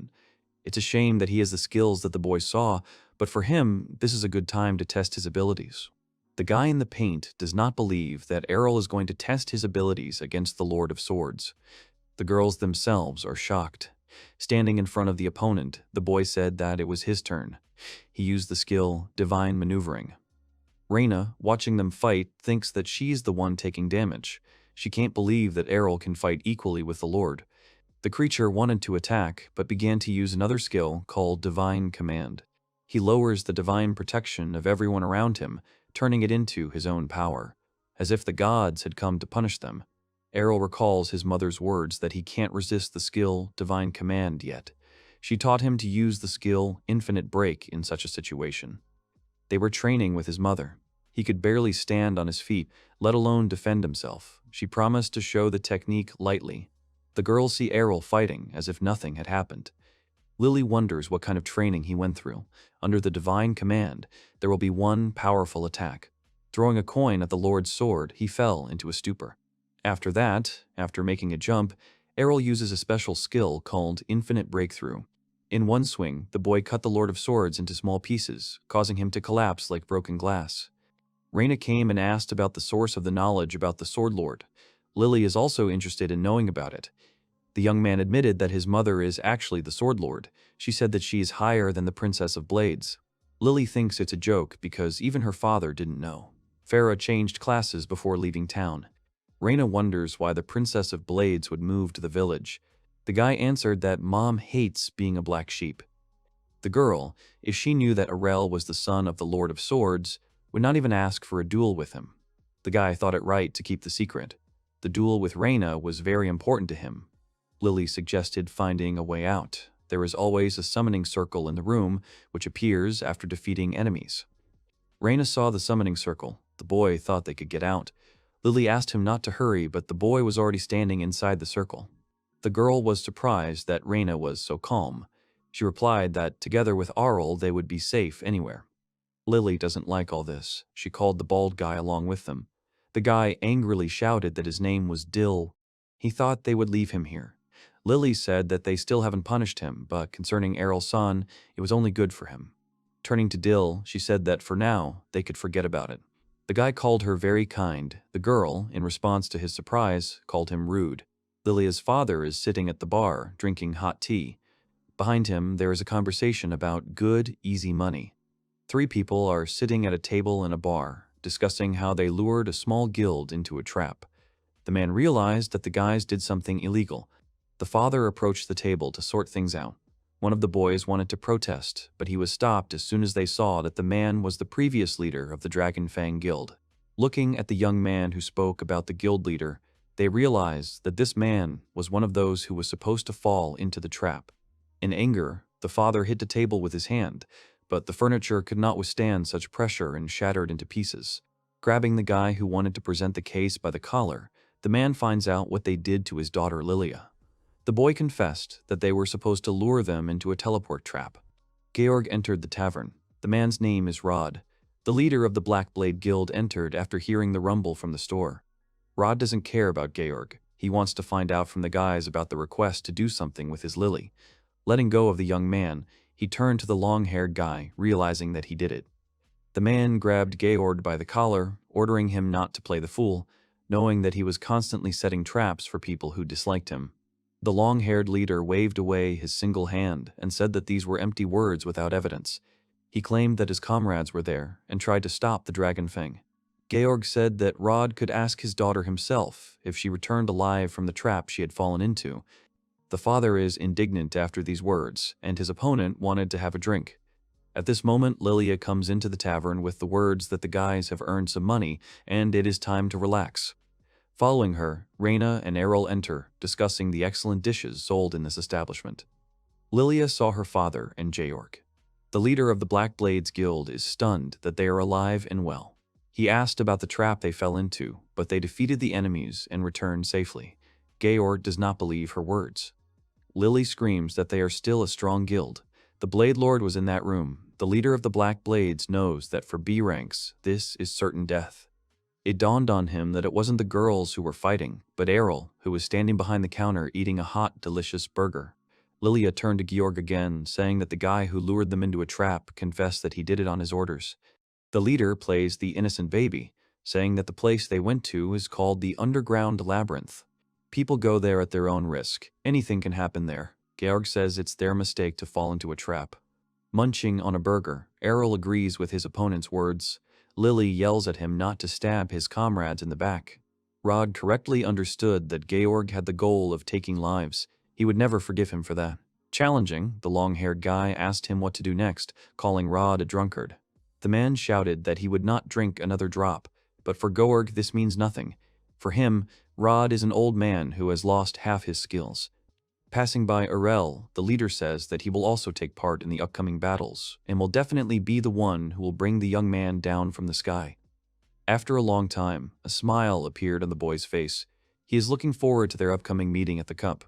Rushing into the guild house, Georg is furious that Dragonfang survived the trap. He looks towards his armory. After the Princess of Blades disappeared, they crushed the Master of Dual Blades. Thanks to this, the title of the Strongest should be Georg. The Classless defeats high-ranking opponents. The well-deserved title of Strongest will once again be stolen by the ragamuffins of Dragon's Fang. Georg doesn't want to let that happen. He wants to wipe Arel off the face of the earth and erase this thorn in his side. Black magic comes from the box, calling Georg. The voice in the leader's head, the sword, considers the desire to be the strongest, magnificent. It whispers to him that Georg should do it. Lilia sits with a piece of paper. Reyna sits opposite, thinking that the debts are being closed, but it is a list of groups for preliminary selection. Arel and Lily are in the same group. The boy is surprised that the cup has a selection. Reyna explained that there are a lot of contenders. The winner of the selection group will go further. For Lilia, this is the finish line, and her friend is in another group. Reyna is confident that she will definitely pass the qualifying round this year. The young man said that she would make her dad happy with this. The girl happily agreed with him, but then shyly shouted that she called him father, not daddy. Getting up from the couch, Lily says that her chances are slim, but she hasn't given up. The girl suggests going down into the labyrinth again. Rod, hearing that they would go to that place again, asked him to be more careful and take his words more seriously. No one knows what else Georg has planned.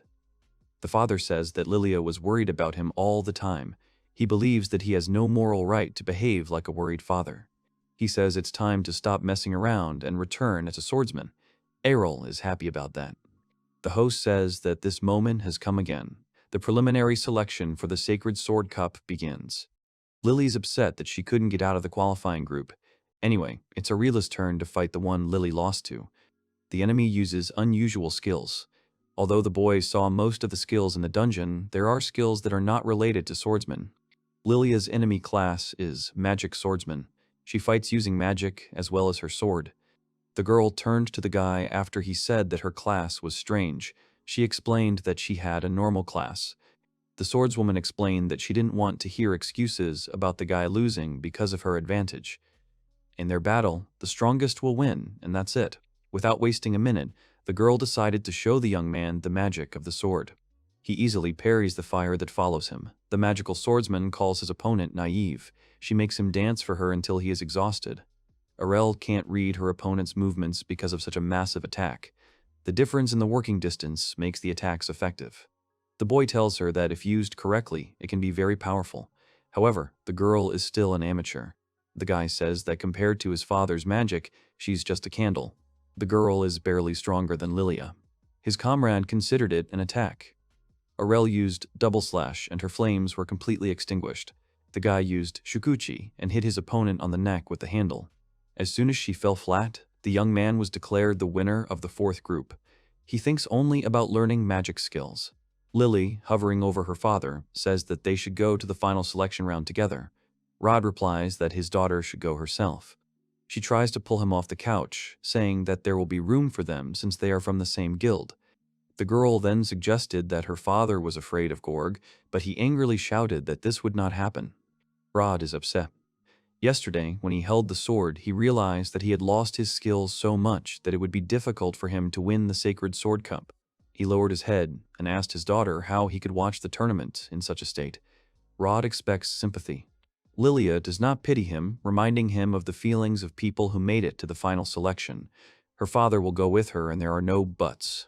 She tugs at his sleeve, telling him that he doesn't want to watch the tournament, but wanted to sneak in later. In other words, Lily says that her father loves to watch his comrades grow stronger each time. This time, Reina, whom Rod has been watching over, is finally participating in the final part. Arel will be there too. The father told his smiling daughter that she was just like her mother, but the girl didn't understand one thing. Is it good or bad? The crowd is waiting for the final part of the tournament. Reina is sitting in the room, clearly nervous before the battle. Arel came up to her, asking how she is feeling. He scared her, but the guy is nervous. The girl looks nervous. She shouts that the whole city is here. Of course she will be nervous. Arel doesn't care. Besides, the girl doesn't know who she'll fight. The young man assumes that she's worried about being caught by him. Reina asks him not to be so arrogant. The hosts thank the viewers for waiting. Now they will announce the opponents for the first match. The first one will be the previous champion, the Emperor of the Sword George. Lily is surprised that the leader will be the first. His opponent was unlucky, and the girl hopes that Reina will not be there. The opponent of the Emperor of the Sword George will be the classless Arel Dai. The boy was surprised by the words he heard. Reina grabbed his hand with both palms and asks him to understand her correctly. Looking into Arela's eyes, the girl asks him to be careful. As he entered the arena, Lilia called out to the boy, screaming for him to destroy this leader of the Black Blades. Georg comes out from the opposite side. The young man, looking into the tunnel, sees that his opponent's silhouette has changed. The guild leader came out in the form of a monster. From the last human form, only hair remained. Father and daughter were shocked by the appearance of Arel's opponent. Rod looked at Georg's hands. The sword emanated a dark power. The man shouts at the boy not to let the enemy get too close. Georg has the worst weapon of all. Lily wanted to know what her father meant, but he shouted that a powerful demonic creature was imprisoned in the sword. Georg says he didn't expect to hear that anyone knew about this sword. He asks the man if he was at the imperial court. The monster does not recognize his father. Rod assumes that the boy is already possessed by the creature. He tells his daughter a story. When the Pope was at the imperial court, he saw it during his journey when he was picking up the most powerful sword. When the Blade Lord killed the demonic creature, the sword was possessed by the hatred that filled it. But it must be sealed. He asked the entity why he was here. The monster said that human life is very short. He waited for several hundred years. All who knew of him died, and the truth became a legend. Fear and horror were forgotten. George sought power and tried to subdue him. The monster's name is Dolgelda, and now it's time to enjoy yourself after such a long wait. Reina runs out of the room when she hears the name. The boy doesn't know it, but the girl screams that they learned it in history class. He, a demonic creature, summoned by an evil god long ago. It turns out that the legends are true. The crowd is confused. They have realized that Dolgelda is the demon from the legends who has destroyed countless cities single-handedly. The people flee the arena in panic. This creature enjoys these voices. It enjoys listening to cries of horror and despair. However, after centuries of boredom, it is not enough for it. Striking the ground with the sword, a magic circle was formed, around which the floor began to crumble into pieces. While the father and daughter were trying to understand why this was done, people asked to let them out of here and quickly. Barrier at the exit. No one can leave this area. Lilia is scared that a demonic creature can do something like this. Dolgelda enjoys this.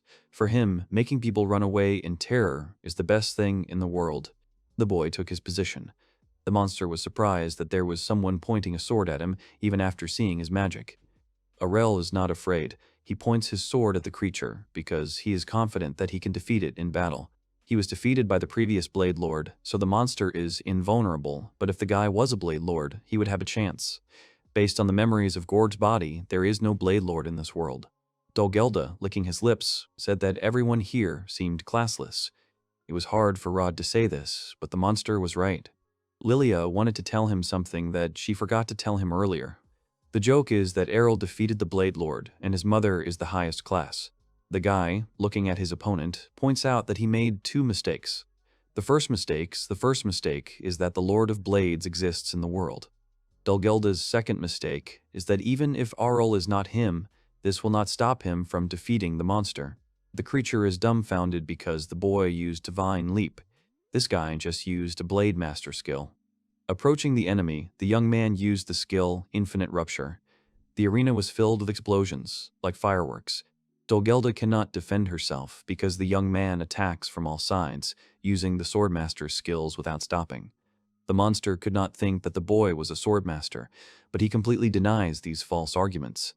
Arel knocks the monster back and says that he is just an experienced, classless guy. Dulgelda landed on the arena with a crash. The impact of the fall caused the concrete slabs around the monster to crumble. The crowd, unable to escape to safety, thinks that the boy has defeated the demonic creature. The powerless Dulgelda cannot accept his defeat and wants to escape from here. But he must escape from Arel and regain his strength. To do this, he must subjugate someone else. Sensing the aura of the crowd, the demonic creature realizes that there is no one here who was strong enough to help escape from the guy. Suddenly, it turned out that no, there was one more. The creature had one last chance, if it could use all its remaining power against the boy. Lilia talks to Reyna, happy that the boys are safe. Arel heard a crash behind him. Seeing the blade flying towards them like lightning, the boy shouted that the sword was approaching and, grabbing Reyna, jumped to the side. The demonic weapon flew towards the father and daughter. Rod covered Lilia with his body to protect her from the sword.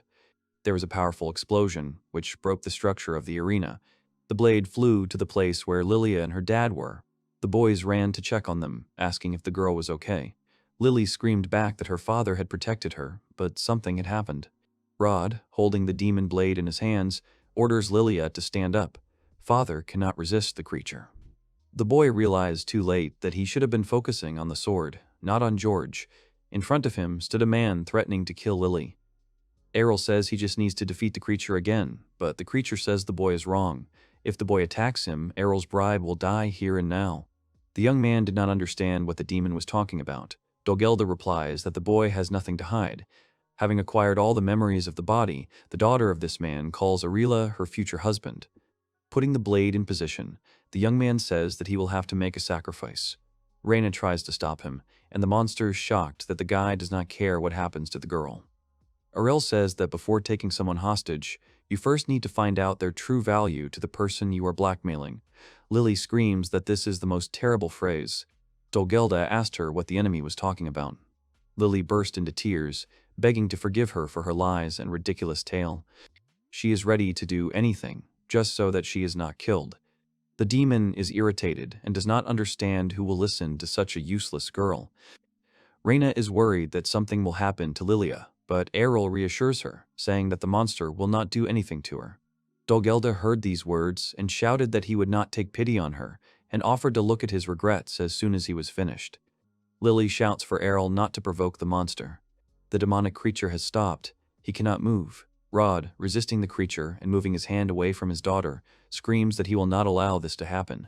He asked Dulgelda whether he knew that this was his body, and whether the demon had been brazen enough to use the body for his plans. Lily runs to the guys, and Reyna noticed that the old man began to move strangely. She wonders what is going on. Arel said that when Georg was subdued, he looked like a magical beast. In comparison, the man's skin color changed slightly. The boy realized that his father must be resisting inside his own body. Lily is happy that her dad is stronger than Georg. Dulgelda asks why the old man won't let him in. He feels that the body needs strength to return to its former glory. If it had happened earlier, then perhaps Rod would have agreed with the monster. But this guy made the man realize that he still had a hand. This means that Rod can still hold a sword. Even if he has no skills, he can work harder to overcome it. And if he's missing an arm, a man can still fight the way he wants. Rod wants to regain his former strength, and he can do that by working his ass off. So he doesn't need a useless piece of junk like a sword with a demonic essence embedded inside it. Lilia's father, having defeated the monster, threw the blade towards Arel. For the boy, this is a comfortable position. With his blade, he cuts the demonic weapon into small pieces to banish the creature from this world forever. After numerous slashes, all that was left of the cursed blade was dust, which scattered in all directions. The young man exhaled calmly. The danger had passed, everyone was alive, Arel-san this time thinks that Dolgeld will not return. The guy shouts at the other guy not to rely on skills alone. He has to move in his own way, attack in his own way too. He attacks the main character and shouts that otherwise he will lose immediately. He groans in pain, and the first one finishes him off, asking where is his defensive stance. If he does not fight him face to face, it will be harder for him to use skills. He shouts that in addition to the ability to move quickly, he should be able to instantly parry any blow. He shouts that he has the skill hardness, it is enough for him, and he shouts again that he is too naive, because there are blows that can literally throw him into the wall. The already beaten people lie and think. So this is the true strength of the Dragon Fang leader, and that he greatly underestimated them. The girl agrees, and says that all these people seem to want to learn very much. The leader demands the next one. Someone says that she is not sure that she likes it. This guy says that after the tournament the number of newcomers will increase, so he should be happy. The girl tells him that there were even more of them before. She says dreamily that it's all thanks to Arel, who showed her father that he was still worth something. The guy gets up and asks where the teacher is now. She wonders what teacher, and then asks if he really means Arel. She indignantly asks him if he is not older. Why does he call him teacher? He admiringly says that he owes him his life. He happily tells that after everyone saw the teacher at the tournament, many people wanted to join them. They all want to see him as soon as possible. The girl begins to tense up. Then she cries in tears, asking why he left her alone even after he promised her marriage. The guy looks at her in surprise. The cart is moving with the hero, who looks around and thinks that it has become cold. The cart driver asks his dear client if everything is really all right with him. He turns around and says that the winner of the Holy Sword Cup leaving the city like this has never happened before. Arel replies that even if that's the case, there's nothing else to do in that place. He agrees and says that it's true, everyone comes here for this tournament. He wonders what to do in the village where he was born. Does he really have any business there? Isn't it a quiet village? Arel replies that this is not so. On the contrary, he has one goal in this village. He asks what it could be. He thoughtfully replies that perhaps now he can defeat his mother. After thinking about it, he tells the guy that he says interesting things, because every mother is strong. The guy replies that he is not joking. In a village surrounded by mountains and various vegetation, a girl picks a flower, smells it, and says, "What a pleasant aroma. I must not forget to put it in a large vase." She says lovingly that when Arel returns, she will have something to greet him with. Arel stands behind her and watches. He says he thinks she would have known he was there even if he had disappeared. The mother happily says she only realized it a few seconds ago. She congratulates him on his return. She says that he seems to have become stronger. She can tell just by looking at him. Arel asks her if she knows what he is thinking about now. The mother replies that of course she knows. She is his mother after all. She thoughtfully suggests that she could decorate their home with him. Arel suggests going to the training field in the mountains, and she agrees. In the village, all sorts of traders are doing their business, but here they are frightened by the sounds. They are screaming in panic, asking what is happening. Someone is screaming to look at the western forest, because there is lightning and thunder. One suggests that maybe it's some kind of natural disaster. The other shouts to quickly report it to the police. In another place, the driver asks his client, a dear traveler, if she's not afraid here. It seems that a war has begun here. Reina tells him that the flashes of light are normal, just the classless one having fun. She says that if he is worried, then she will go and get there herself. Reina arrives at a house, knocks, and the door opens. A little girl asks her if she can help her. She is surprised that a small child came out. She asks if someone named Arel lives there. The little girl frowns, looks at her curves, and then slams the door, saying that she doesn't understand cow, surprising and outraging Reina. She is still standing thoughtfully in front of the door. Arel and his mother come up from behind. The mother is happy. Is this really Arel's friend? Then the door opens, and a little girl runs towards them and congratulates her brother and mother on their return. Reina doesn't understand what kind of child this is. Mila is in Arel's arms. He introduces her. Mila asks him how his fight with his mother is going. Mother happily announces that she lost after all, and that Arel is so resilient. Arel thinks that there was a competition to see who has more stamina. That's not how he wanted to win. Mother says that he seems to have learned a lot in the City of Swords. She asks him to tell her everything about what happened there. Mother calls Mila to her and asks her to hug her mother too. Arel lets Mila go. The mother adds, asking to tell everything, but without talking about swords. Arel does not understand. He has nothing more to talk about. Mother says she wants to hear how their romance began, hinting at Reina. She loves love stories. Mila doesn't like it. Arel says her name is Reina and they live together in the city. She panics and screams that she is just an ordinary guild member. Arel remembers and says that he forgot to ask. He asks Reina why she came here. She says she's here because he suddenly disappeared from the guild. He says indifferently that he left a letter. Reina shouts that people usually say goodbye in person. Reina sadly tells him that there were many people who suddenly left the guild for various reasons, such as loss of motivation. Reina says that she thought maybe something happened to him, maybe he was sick or depressed. Arel replies that he is perfectly fine, he just saw all the swordsman's skills and that's why he left. The mother says that she came all this way just because she was worried. She says that she must love him. Mila yells at her mother not to take Reina's word for it. Reina denies it and says that she was born here too. Reina adds that he has a request for Farah, that is, Arel's mother. She looks at him in surprise. Is it really for her? Mother speaks with affection in advance. Does she really want to know about all the things that Arel likes? She will teach her everything with pleasure. For starters, she wants to tell about the soup that he likes. Reina now understands why Arel doesn't like to talk too much, and she is disappointed to realize that there is no progress. Reina declares that she wants to become a strong swordsman. She wants to dance with her sword as beautifully as Arel. She thought about how to achieve this, and found only one way.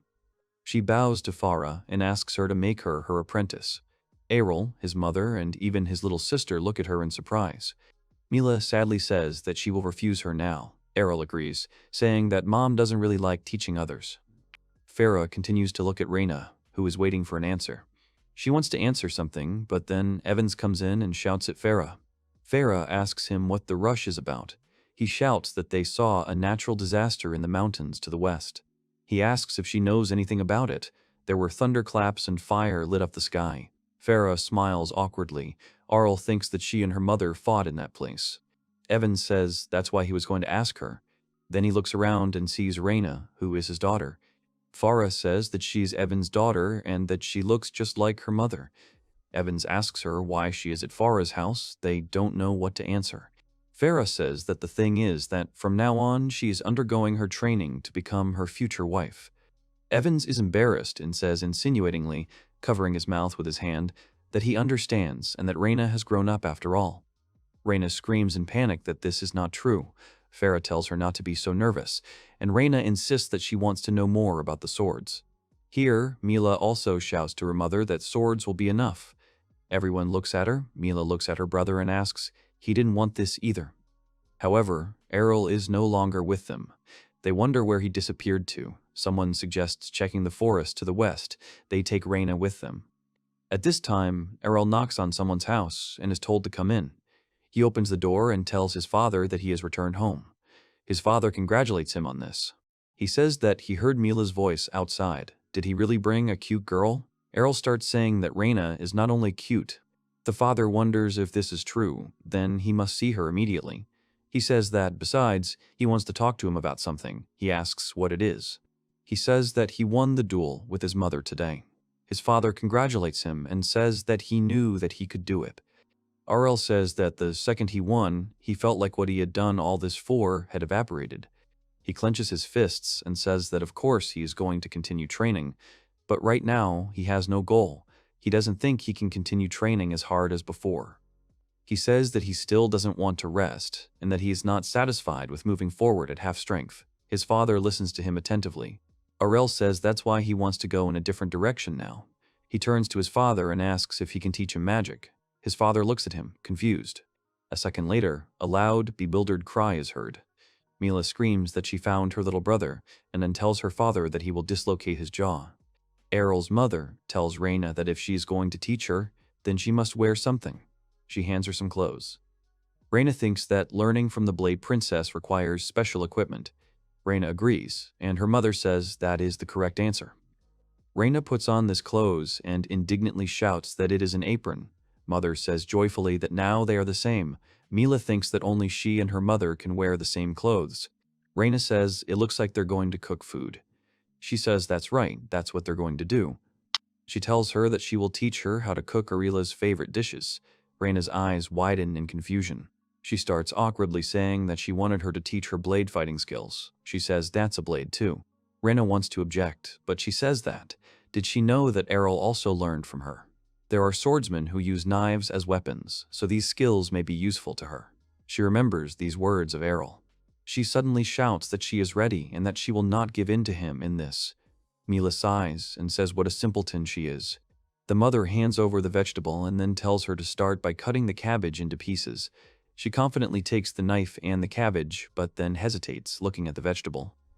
Mila looks and says disappointedly, has she never cut vegetables before? Rena is awkwardly silent. Then she starts screaming in panic that of course not, but it's not a problem. Mila looks at her. Rena asks if it's true that she just has to cut it into pieces. She suddenly raises the knife and screams that she just has to literally cut them with all her might. The mother looks at her in surprise, and Mila screams that this is not a cooking stand. Rena loudly brings the knife down on the cabbage, which makes a loud sound. Arel's father and he himself turn around in surprise in a library, wondering what that sound was. They come into the kitchen, and the father asks if everyone is okay. The mother turns to them and sweetly says that everything is fine, they just chopped up some vegetables. The mother stands in the background guiltily, and the father asks if they really used bombs for this. Mila asks Rena reproachfully if she knows that she broke Mila's mug. Rena tells her that she is very sorry. The mother watches and remembers Farah. Later, on a walk with Rena's father, he says that he is truly grateful for her teaching his beautiful daughter fighting skills. Evan says he knows it's a bit presumptuous, but he has high hopes for her, even without touching on her sword skills. Farah turns to him and asks him to give an example. He begins to say that when he lost his wife, he vowed that he would do his best to raise Rena properly. Farah says that Rena is very honest and strong. Evan says he agrees and that he always brags about her, but since he was always away at work, he couldn't teach her all the household chores. Besides, he heard that she was taken care of by a single-father family in the city, so life there must have been similar, Farah thinks. Evan says she must be a zero housewife. It would be great if she could learn a lot. Farah tells him she thinks he worries about her too much. She says that they live together in the guilds. She must have learned something there. Evans is surprised and says that now that she says it, it seems like he was worrying for nothing.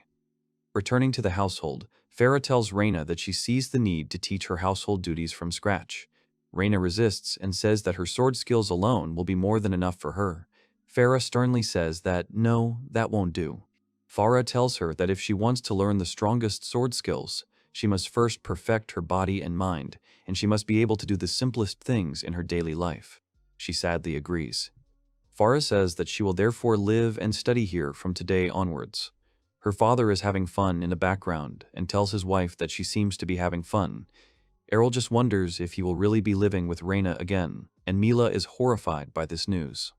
Mila screams and cries to her mother, asking only not for Rena. After a while, her father and Arel himself exhale, saying that the kitchen has been restored. The father says he wanted to renew it anyway, and now is the chance. He and his son go with the tools. Arel asks his father. He could have fixed it with magic, so why did he do it by hand? His father says that his wife used to say that she liked the smell of sawdust. Arel says that he remembers and asks what of it. The father is surprised by his reaction. He asks his son if he really wanted to see a little magic beyond what is described in books. Arel admits it. His father had already told him this, but in his opinion, it was better for Arel to forget about magic. People usually didn't have any magical powers. Father says that after their conversation, he studied several books and found no records of any type of magic being found in classless ones. Arel asks his father, this does not mean that it is impossible. Father says yes. Arel tells him that he won the Holy Sword Cup as a classless. Then his father says that this alone shows that his potential cannot be underestimated. He says that, however, this was possible because they were talking about swords, and swords and magic are different things. He takes out a sword with half of its blade missing and tells his son that this is one of the swords he used for practice. Even if he is not a swordsman, he can hold it, so with enough practice he becomes a swordsman. However, with magic, it's like he doesn't have hands to hold a sword, and considering that, practice is useless.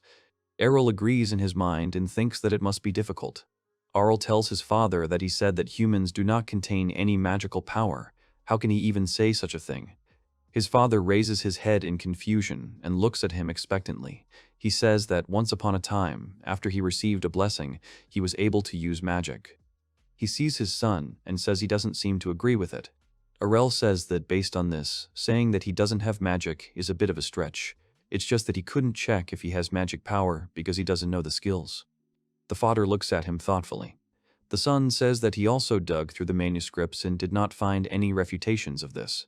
He says confidently that this means there is still a chance that he has magical power inside him. The father panics and says that he doesn't see anything like that, but if that's the case, then he should be able to use magic even now. The amount of magical power they have is small. Without a blessing, they can't even access it. His father tells him that this does not mean that there is such a chance.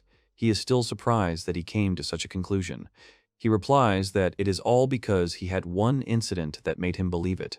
Father looks at him in surprise. Arel says that since he doesn't know anything about it, he wants his father to help him figure it out since he knows magical skills. He says that Reina beat him every day in the guild. His father is horrified and asks why, but then remembers. He says that although he heard about it, she is a girl with a tsundere personality. He replies that it was all so that he could learn the skill, hardness. Also, she is more tsundere than anyone else. Spending his days like this, he remembers the days when during training, a girl with a bow on her head would yell at Arel that this was enough. What was he even doing? Their holy water costs would skyrocket because of this. He then asked if he hadn't brought them most of the budget. She then replied that they should reduce the guild's expenses anyway. She then handed over the bag and said that these medicines were in the pantry. Let him use them for recovery. Reina was then indignant. Really, just like that. What effect do they have anyway? She replies, who knows? She thinks they taste good.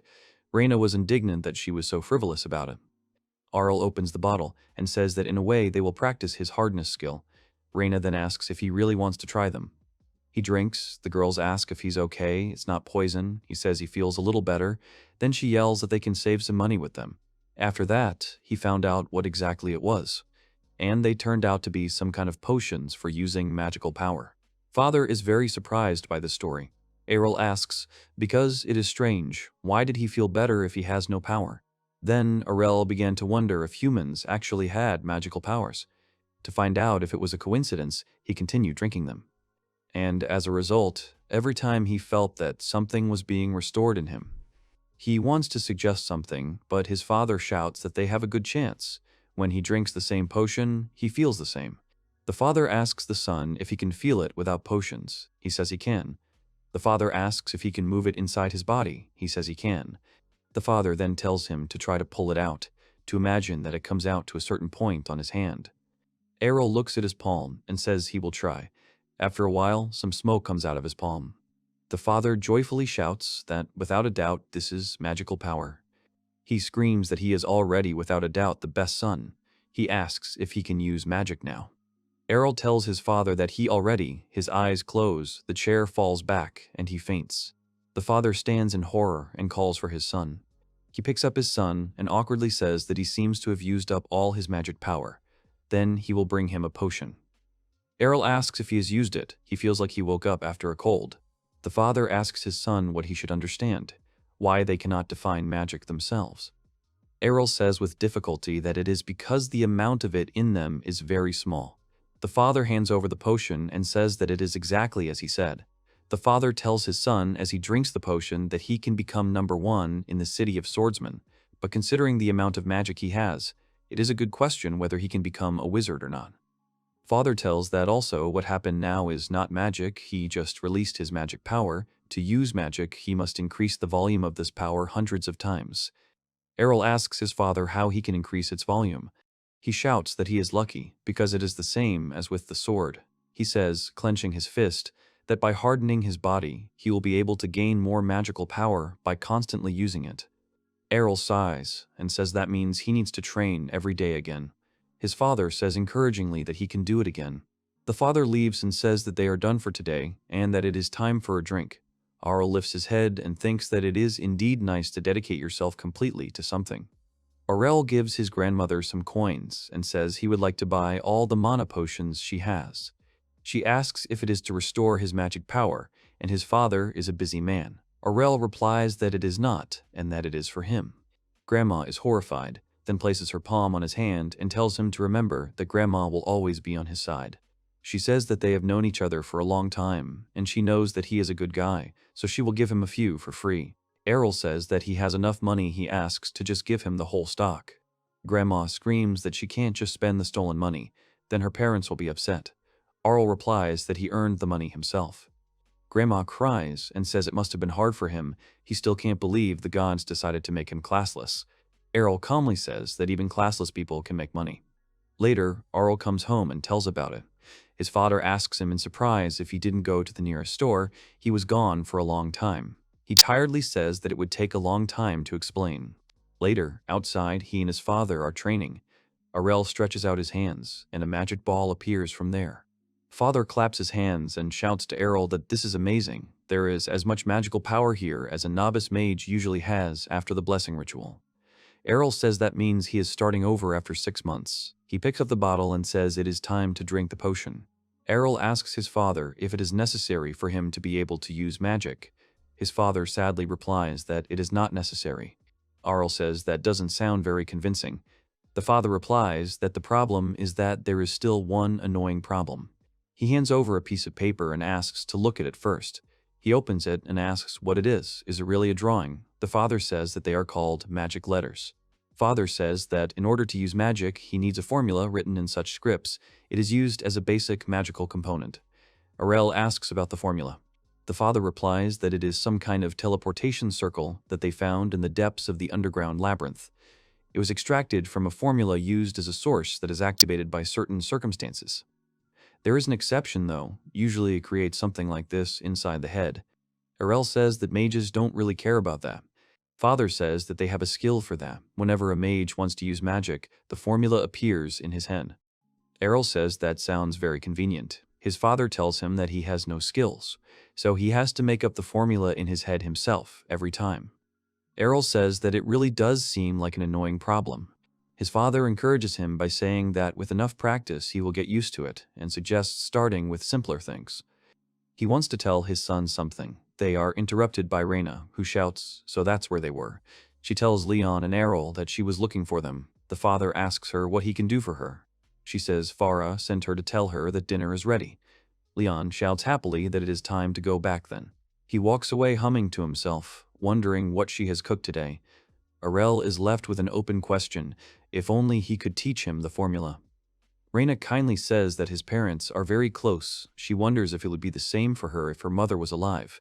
She admires his parents. Mila is at the table, thanking them for the food, and telling her mother that her food is as good as always. Farah tells her that Rain made today's soup herself, although she did the finishing touches. Mila frowns.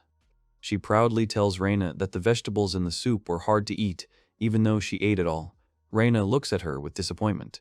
Arel tells Reina that Mila is still little, so she likes soft things, but he liked everything.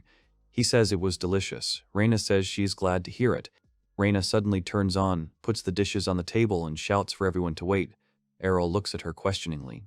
Reina screams that she came here to become a better swordsman, so why is she only working as a housewife?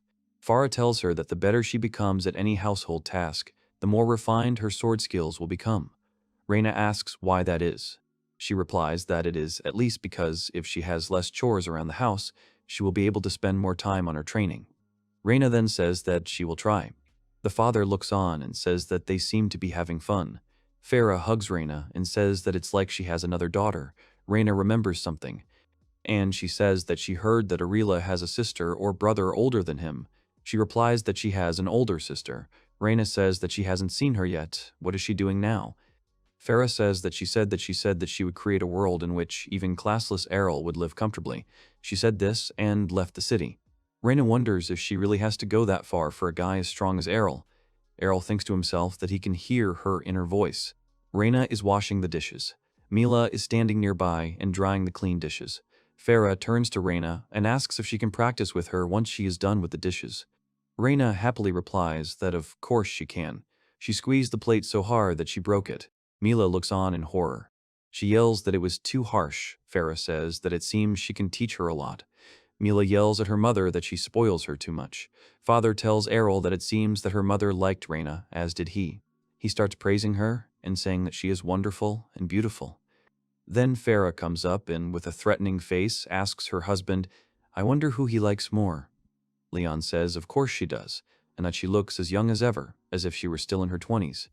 Farah says that she doesn't think so, that they would have it like that even if Mom were alive. He shouts that she is his first priority, that is, she is the only one. Reina looks and is surprised by the princess's anger with the blade. Mila looks in horror, Arel says. Well, that's something. Later, Arel rides in a carriage. He asks the driver how far they are from the city of wizards. It seems to be starting to rain. He answers 2 or 3 days, and that it depends on the weather. He says that the weather around this part of the road is rather depressing. A boy asks him if he is also going to the city of magic. Arel answers him that it is so. The boy asks him, isn't he already too old? Why did he stay so long? The girl tells the boy to stop, calling him Kaito. The girl says that this guy probably failed the entrance exam several times. You can't laugh at stupid people. Or LS's bases Arel thinks she's trying to be kind, but it's only more cruel. Kaito asks her, Kufa, if she doesn't look down on him even more. She yells that she's not doing anything like that. A little girl asks them if they could stop arguing. They both yell at the little girl, Colette, that they are not arguing. Arel thinks that they are probably on the same team. He remembers the days when he first received the blessing. Most of the people in the swordsman's city were already quite strong, so there were more veterans than newbies. He was told that they didn't need a burden in the guild, and that they needed normal swordsmen, never accepting Arel. He wonders if the city of mages is different. He thinks they are similar. Kaito asks Arel what kind of magic he is good at. He does not wait for an answer and immediately says that he is in red magic. Arel answers emotionlessly that he is in red. During his father's lectures, Leon said that there are 6 types of magic. Dark magic, control or influence over darkness or death. White magic, control or influence over light or life force. Yellow magic, control or influence over earth or metal.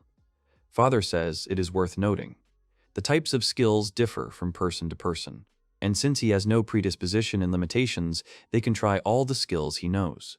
Arel tells Kaito that he doesn't have any specific specialization. He is classless after all. The girls in the background laugh. Kaito looks at them angrily. Kufa tells Kaito that he is just teasing him. Kaito says that there is no way that a classless person would get into a magic organization. Arel concludes in his head that most young people are aiming for a magic school. Kaito tells him that lying is not good. Arel says he wasn't lying. He tells him to look at his profession certificate. The girls look. Kufa says he really is classless. Kaito asks if that's true, and he still wants to learn magic. Is there something wrong with his head? Arel sees and thinks, hasn't this situation already happened? Besides, there is some noise here. Kaito gets scared. Kufa says that the carriage has stopped. Little Colette asks if they heard the sound of a horse. Arel says that it is the voice of the Troll King. It seems he decided to attack them from the forest. Kaito is scared and panics. Kaito yells at the driver that he is just incredibly strong, so they need to hurry. He says that the horse passed out right after that yell. Kaito asks if that means they can't escape. Colette screams that they will die. Kufa tells her to calm down. He may be the king, but a troll is a troll. She explains that his movements are slow and his body is large, so even their attacks will be able to reach him. They agree with her and Kaito says that they will use their skills to defeat him. A troll comes out onto the road the size of trees, and they scream in horror that he is too big. They scream that he does not look like something that newbies like them can defeat. They scream that they will all die. Kufa panics and wonders what they should do. Her skills aren't that strong. Colette says hers aren't either. Kaito tenses up, takes a step forward. He suddenly shouts that he will roast him to ashes with his magic. Kufa is worried. Kaito says that if he uses all the magic power he has, he creates a fireball and directs it at the monster. The fire hits the troll's head. He screams that it worked, a great hit. The troll continues walking. Kufa says that he hit, but it did 0 damage. Kaito himself is also horrified. Suddenly, the monster in the fire disappears completely. Kaito asks what was that. The troll turned to ashes in a second. Here, Arel says that maybe he should have held back a little. Kaito looks on and thinks that was definitely too much. He wonders in his head if this is really his doing. Kufa asks if explosion isn't one of the most powerful spells of red magic. Kaito immediately thinks that it is one of the most powerful spells, one that people with the Magic King class can use. The horse stands up. At this point, Kaito understands everything, kneels down, and offers his deepest apologies as Arel enters the carriage. He screams in horror that he had no idea he was so strong in magic, and even laughed at him. He asks him for forgiveness. Arel says that everything is fine, so he can forget. Kaito asks to be allowed to call him master. He says that he wants to become a wizard like him. Arel says he's not that great. He asks if he wants to see his certificate again. The driver says they can continue on their way. Arel says if he knew it would turn out like this, he would have used his sword. Kaito shouts that there must be a mistake in the certificate. Someone says that he hides his skills for some reason. At home, in complete silence, Farah drinks tea and says it is delicious. She tells Reina that she has become so good at brewing tea. Then someone shouts, which both of them get scared. They go out and ask Mila what happened. Mila is shaking. She says that she went to wake up her brother and found this letter in which he says that he went to the city of magicians. They are all in shock. The mother hugs her daughter, calms her down, and says that he mentioned that he was interested in this city, but to think that he would leave like this. Reina says she wonders if her father felt the same way.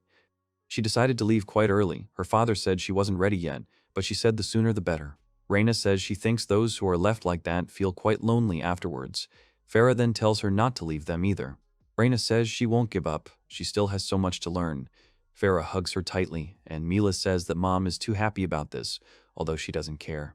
Kafto at this time tells Arel that this island in front of them is a city of magicians. Arel says that at least it looks interesting. Kaito surrounds Arel and says that this bridge was created with magic, this city, just for him.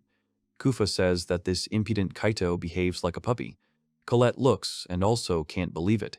One says it must be because of magic, the other suggests she keep her distance.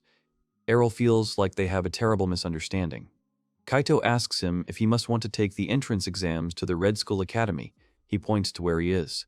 Arel asks him if the academies are divided according to different types of magic. He replies that of course they are. Different types of magic have different magic scripts, spells, and such. Kufa says she'll go to the Blue Magic School Academy. The other one says she'll probably go to the Green School Academy. Colette says she's so nervous. Kaito tells Kufa not to fail the exam or she'll be kicked back. She says it'll be right after. Arel thinks about the entrance exam. It'll be great if she doesn't have to pay up front. Kaito tells him that there is an examination center next to them. There, a girl asks all the examinees to line up here. They come to the point. Arel hands over a piece of paper. She looks at it, and when she gets to the class, he asks if there is any mistake here. Arel replies that there are no mistakes here. Arel wonders if they will refuse him just because of this. Then the girl puts a stamp and says that there are no problems. She hands him the piece of paper back and says that he will be number 12. She asks him to wait until he is called for the exam. Arel asks her if everything is okay. She answers that it doesn't matter what class he is in. Everyone has equal rights to take the exam. Arel looks and says, then everything is very good. He thinks that the rules in a city of swordsmen were just too strict. Kaito asks to let him take him to the exam. Arel asks Kaito if he knows what he'll be wearing. He says he heard something from the mages in town. If he hits a target far ahead of him, he'll obviously pass the test. They walk in and see a little boy using a fireball and hitting a dummy. He is happy that it hit him. Kaito says the target is this mannequin, quite far away. The curator says the next one is number 11. Then a boy a little older comes and says that it's just one fireball, no originality. The curator asks, is this really a high-ranking mage at that age? Arel asks Kaito if there is anything surprising about this. He replies that if he is given such a rank after being blessed, then he is a genius. He can then follow in the path of Edita. Arel remembers his father, who was given a high rank after being blessed, and says that he can also end up as an ordinary old man in the village. Number 11 asks smugly, is it okay if he melts the armor with his magic? The curator replies that he doesn't mind. Kaito tells Areli that he is one of those arrogant guys. He doesn't like him. Areli agrees and says that he thinks he is not the only one who doesn't like him. Kaito is surprised. Number 11 is about to burn the dummy to ashes. Kaito says that it's a pillar of flame. This one is really a mage. The others are indignant. Is he seriously taking the exams with them? Kaito says that his master is still the strongest. Number 11 turns around. He says that he can't ignore these words. He asks if his master is on the same level as him. Kaito says that he's better. Arel slaps Kaito on the back of the head and asks him to stop. Number 11 says that his master has judged them correctly. He says that burning the armor like that is impossible for a normal wizard. Arel tells him that he thinks it would be interesting for him to turn around. He turns around and sees the mannequin standing there unharmed. He wonders if he didn't melt it. He says in surprise, to think she resisted his eruption. The supervisor says that it must be the old mithril armor from their school. The crowd discusses what kind of mithril it is. Is it that same hard metal? Kaito is glad that he failed, even though he was so confident. Then Kaito starts again, that the master can definitely do it. But then Arel hits him on the head again. He tells him not to drag him into this. Then the curator calls the next one number 12. Then number 11 tells him, since he's so sarcastic, how about showing him his strength? Arel replies that he didn't say anything. Then Kaito comes out and shouts that of course the master will make him stare in surprise. He remains in place with a new bump on his head. He goes to the mannequins, thinking that it is his first time using magic on mithril, so this is a good chance. He might as well go all out. Arel causes an eruption, after which a certain line hits the mannequin on the head.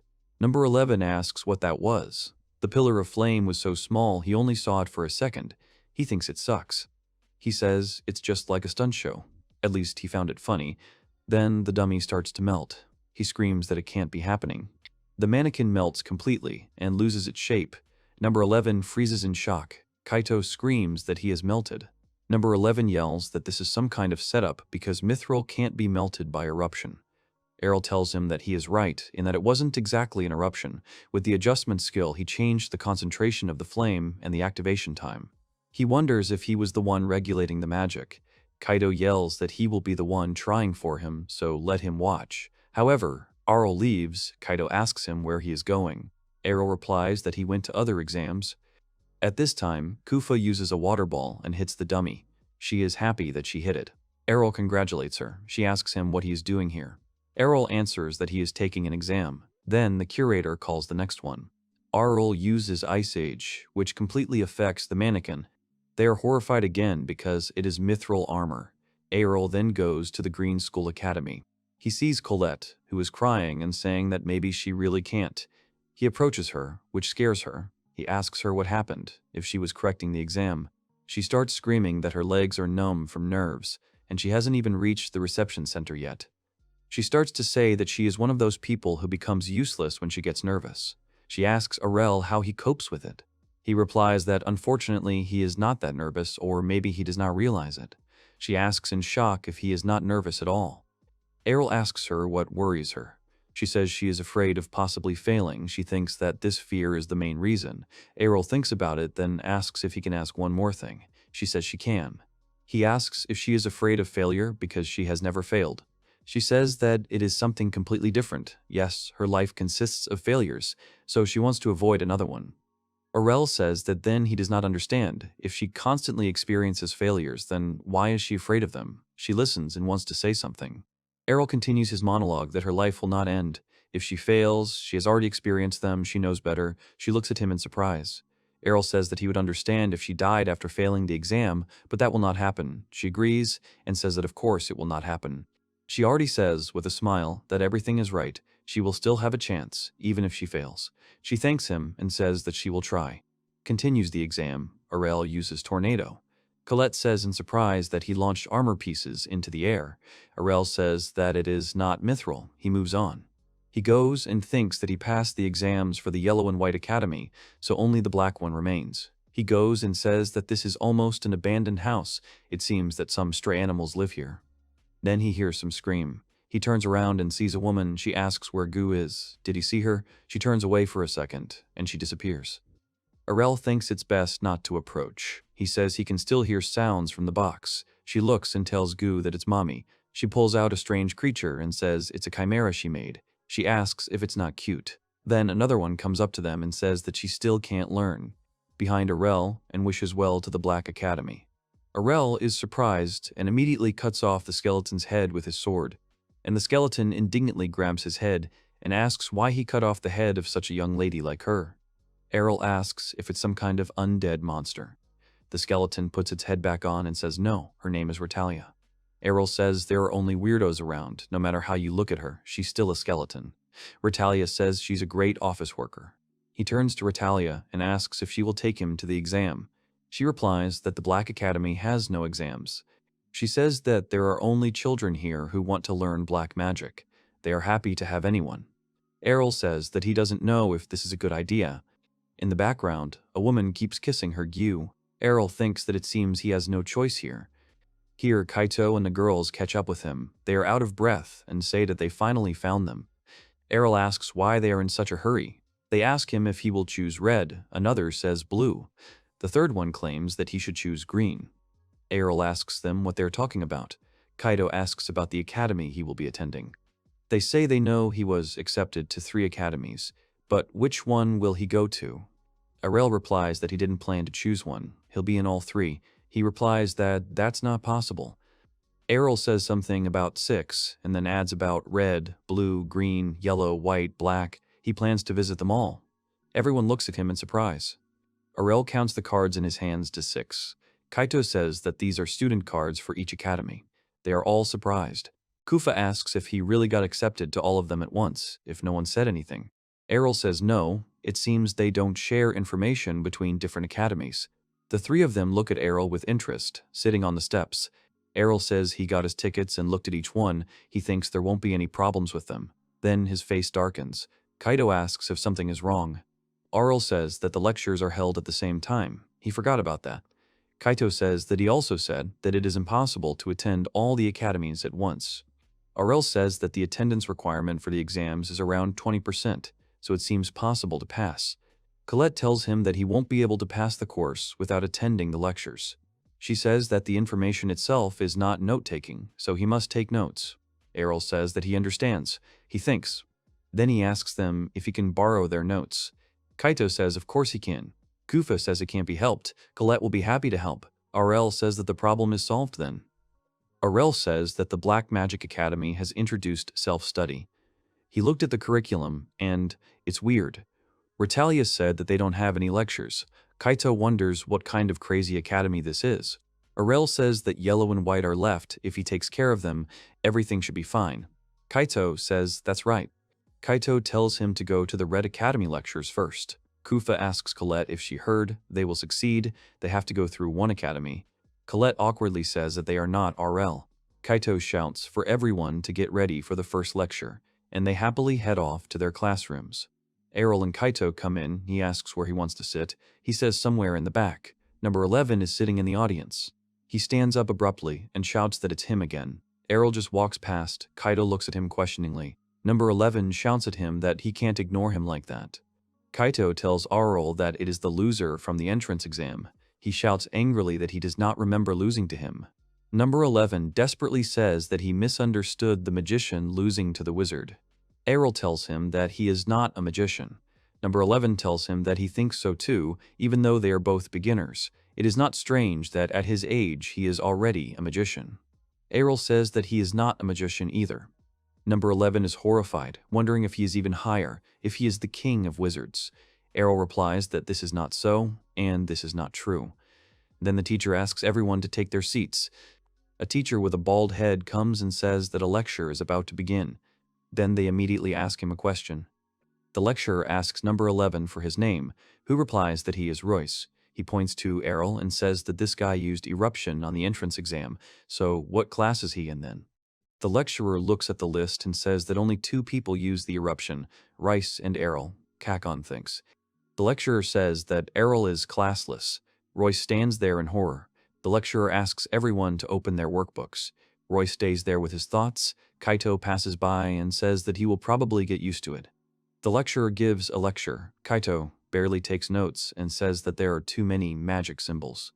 He says with horror that it is already quite difficult, but then there will be pronunciation and formulas. Arel sits and thinks that they are starting from the very beginning. The wizards who received the class during the ceremony should be able to use magic instantly. Usually, these magic symbols appear in their minds. He wonders if they still have to learn them.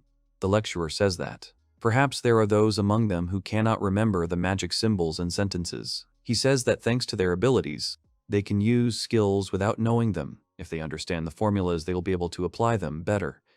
He explains that most skills have an acceptable effect, absorbing magical power at a level acceptable to its owner, thus preventing harm to their body. Arel understands everything. The lecturer says that, however, for example, one can use complex techniques, mixing and changing formulas, They can make ordinary spells show incredible effects. Kaito looks at Arel and wonders if that's what he did, so it must have been a complicated technique. Arel remembers that his father would just mix them up every day for fun. He would let him try everything. Later, they go out for a practical lesson. Arel says that there were no such lessons in other academies. Perhaps the Green Academy will be the most interesting. He pulls himself up and says that this is his first time experiencing the magic of flight. Colette asks if this is true. She asks if this is despite the fact that he uses high-level magic. Arel replies that he has special circumstances. He remembers that his father is seriously afraid of heights, so he suggested without levitation at home. Arel did not even want to look at the formula. The teacher asks the children to move away from each other. Arel calmly says that he will practice levitation now. The teacher tells them to first create an image in their minds of riding an updraft or spreading their arms, imagining that they are a bird. The boys spread their arms out to the sides. Arel obeys and immediately thinks that this method takes skills as a basis. He thinks that even if he imagines it, he doesn't know the right formulas. He thinks which one to use. Someone here shouts that it's amazing. Here, Colette screams that she is really flying, but she immediately and sharply falls, groaning in pain. The others say with laughter, "That was a hard landing. Of course it must have hurt." She turns to Arel and thinks about crying. But then she confidently says that she is fine and that failures will not stop her anymore. Arel smiles and thinks that she was able to fly after all. A little practice and she will definitely learn to fly. Arel thinks he needs to hurry up and start practicing.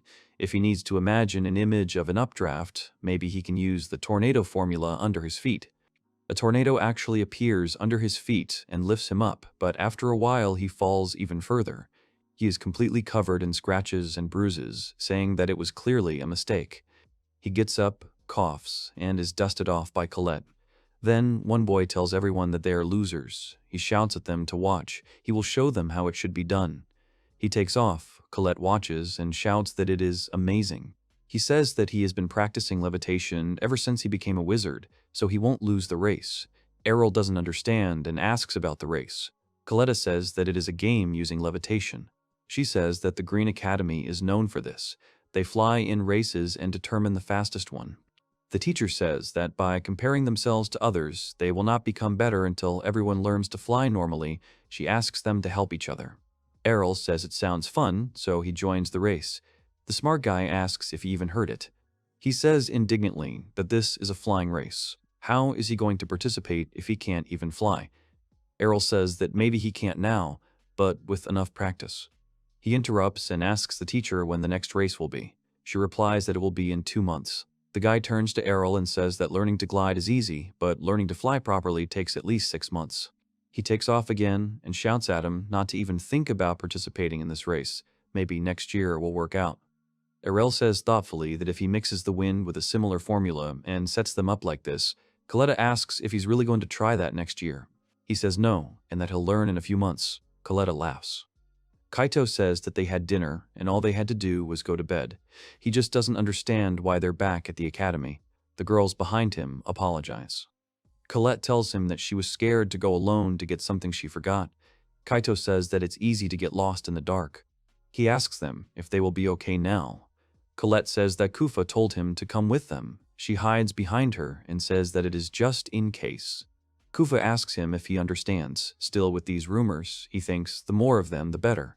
He doesn't understand, and the girls are horrified. Does he really not even know? Kufa tells that recently, almost every day, it appears here. He screams in horror and asks what appears. Kaito covers his ears and yells that he's not listening. Kufa giggles smugly. She laughs and asks if he's really that scared. It reminds her of the time when he was even afraid to go to the toilet alone. He panics and says that he shouldn't be embarrassed. He asks Kufa what about her. Wasn't she always hiding behind Colette? She screams that she was just covering her back. Colette asks them to stop fighting. She says that if they continue to scream like that, it might find them. At that moment, a silhouette is seen hovering in the air behind her. Both scream in horror that it is there, outside the window.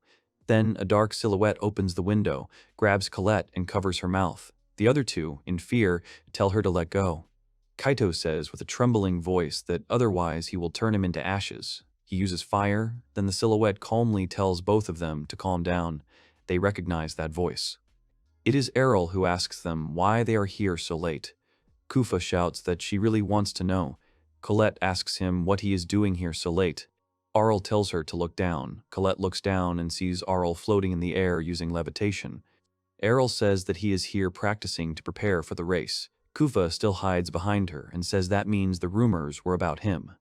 Kaito asks if he does this every night and he won't ruin his health. Is it normal to be constantly on the verge of death practicing? One of the girls screams that it's not normal. Arel says that he sleeps normally. For example, he was sleeping just now. They don't understand what he's talking about. Arel says that he planned to sleep until the morning, but woke up because of their voices. Kaito asks him if he was sleeping while floating in the air. He says yes, he was. He can practice while he sleeps, killing 2 birds with 1 stone. Kufa yells that he's crazy and that sleeping doesn't count. Kufa says that it would be better if it was a real ghost. Kaito says that he thought that he would become stronger by joining the academy, but he was wrong. He turns to his master and says that he believes he will never reach his level, but he wants to start practicing on his own. Kaito yells at him that he will at least become special in the magic he can practice. Kufa thinks about how much he practices. It seems like he was born a genius. Colette says that, after all, he acquired his skills by putting in a lot of effort. Arel tells Kaito that first he should learn to use magic without fear of ghosts. He replies that he was not afraid of anything. Kufa says that she is not trying to copy Kaito, but she will also start training hard in her form of magic from today. Colette says that she will try her best too. They all say goodbye and wish each other good night. Arel goes and says that now he is fully awake. He sees Retalia and calls her. Retalia asks him if he really came to visit her. He says he came to get permission to go to the library. Retalia asks what book he wants to borrow today. He replies that he doesn't know yet. Arel takes the piece of paper Retalia hands him and says that he plans to read all the books he doesn't have at home. He says that the books here contain a lot of useful information, and that he would also like to read them now. Retalia says that most kids can't read books about black magic because they make them sick. She asks if he'll work here. She thinks he's perfect. During a lecture, Arel interrupts and asks the lecturer if he can ask something. The lecturer asks him what it is. He says that the 3rd line in his formula is an error. The professor says he's right and asks to be allowed to rewrite it. Kaito says he's surprised the master noticed it. Arel says he can't recreate those formulas in his head, so he had to learn them all. He is horrified and asks how it is to learn a large formula. He answers that there are abbreviations for them, so it is not that difficult. Arel says he can recreate the formula on the board, knowing only 30% of it. The lecturer turns around and says, "That's interesting." He asks him if he could write the formula on the board. He comes out and says, writing the formulas, that with this they can turn it into this. The lecturer looks and says in surprise that 10 lines have transformed into 6 and it can now be activated. He says that it is clear to him. He says that now that he has mentioned it, it must not be as difficult as he thought. The students do not understand what is going on. Lecter tells Arel that it's not too safe. If he messes up here, it could cause an explosion. He replies that he has a blessing, so it will be fine, but if it doesn't kill him, then okay, although it will hurt a lot. Here Kaito shouts that he doesn't want it to hurt. Arel returns to his place and says that he will get used to it. The professor thinks about Arel that he understands the formula perfectly. The lecturer asks Arel if he wants to take the transfer exam. He asks about it, and behind him, Royce suddenly stands up and asks to wait a minute. Royce asks him to let him take the exam too. Later, the girls ask if Arel is really going to take the transfer exam. Kufa says that it's not surprising. In fact, she expected to hear that. Kaito asks why. Isn't it amazing? Kufa asks. They told them when they entered the academy that there was an opportunity to skip the first years. Kaito says that it usually takes 2 years. But now, not even a year has passed, only a few months. Kufa says that it is true, and it is indeed strange.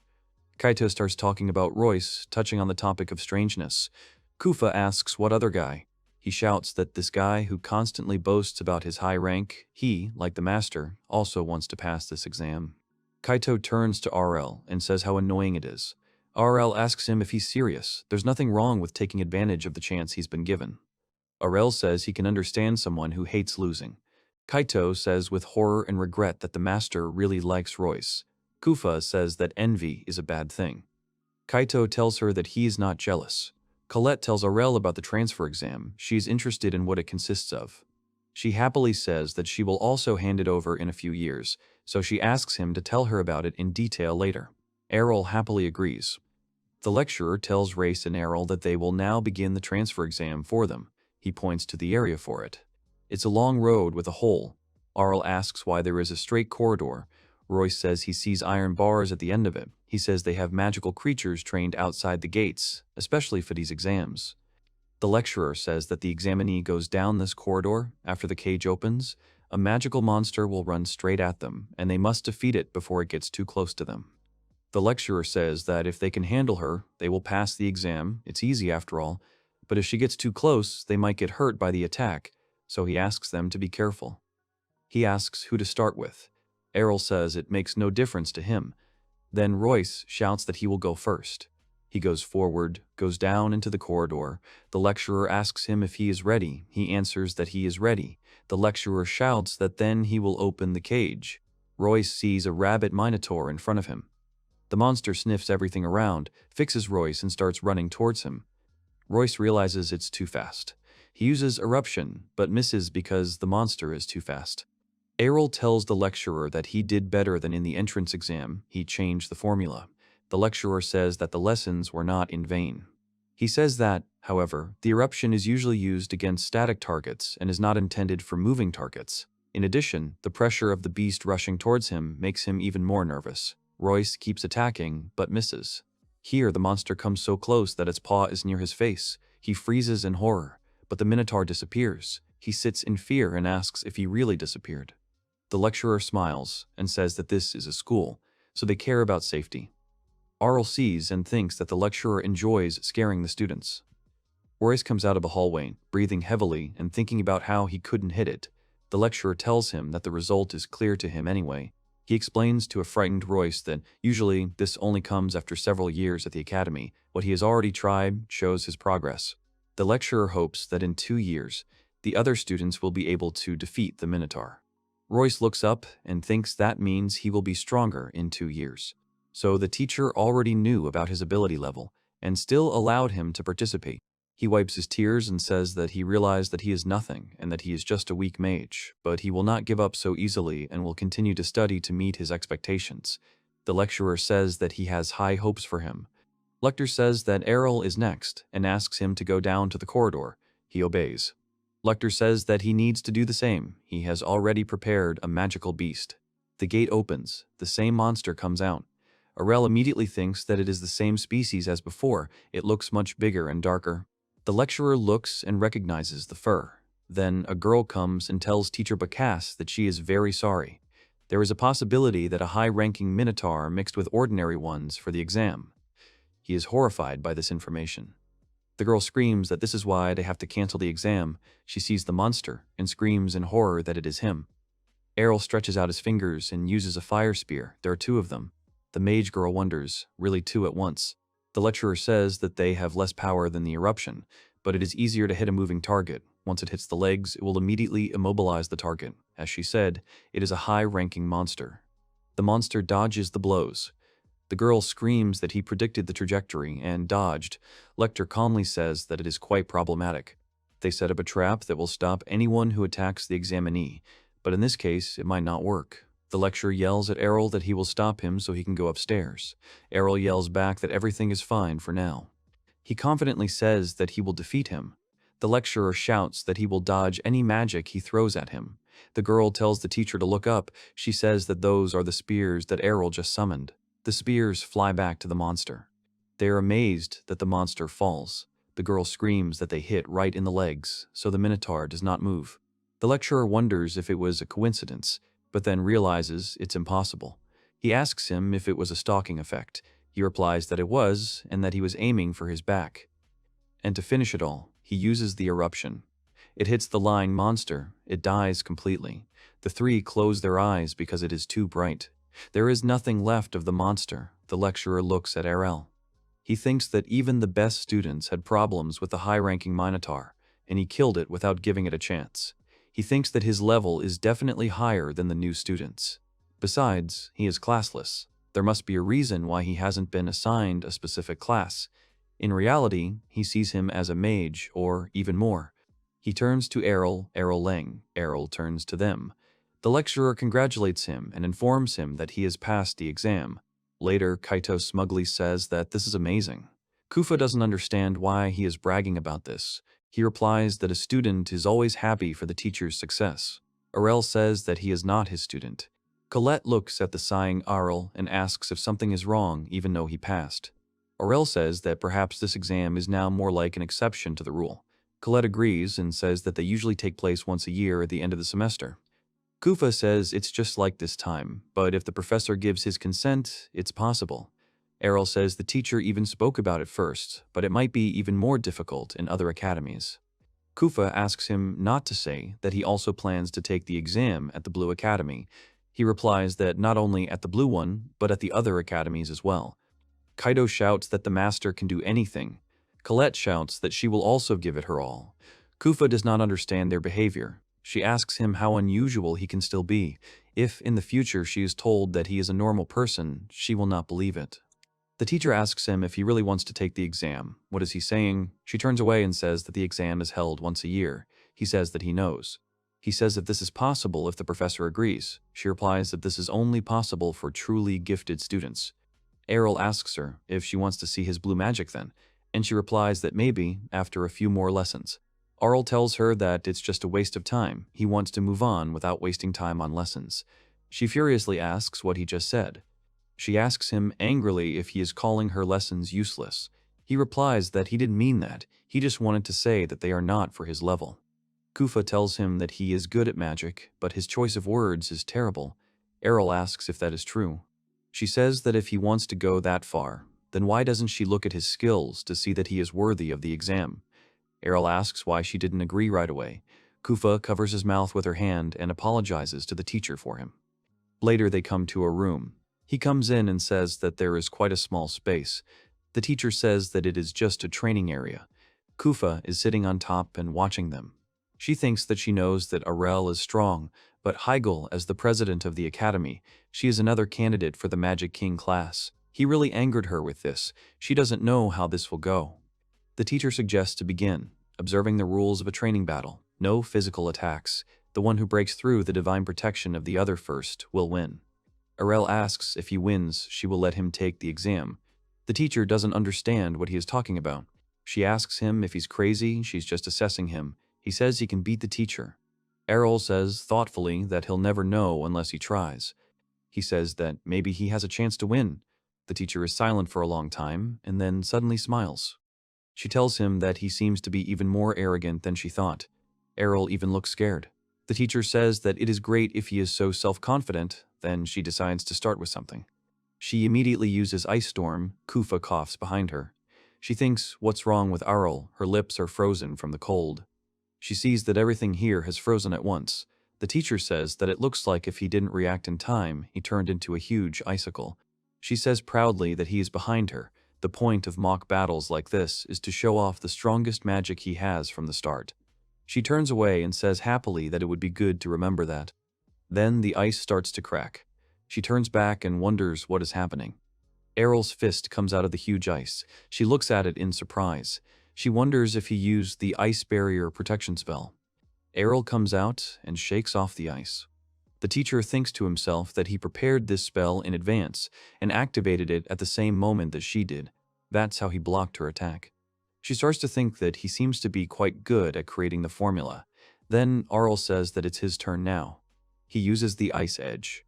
The teacher says, with a smile, that it is a beginner-level skill, and there are about 15 pieces of ice. Quite a talented guy.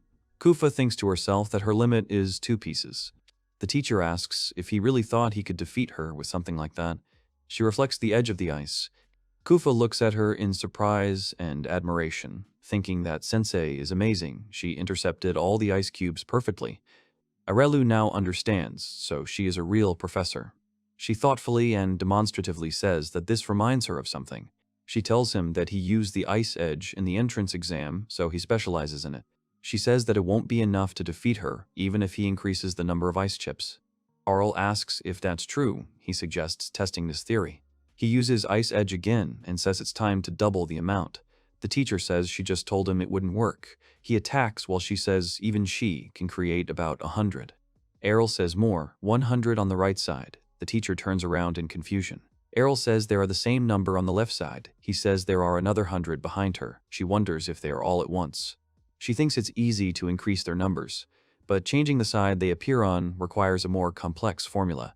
She realizes she can't knock them all down with just one edge of ice.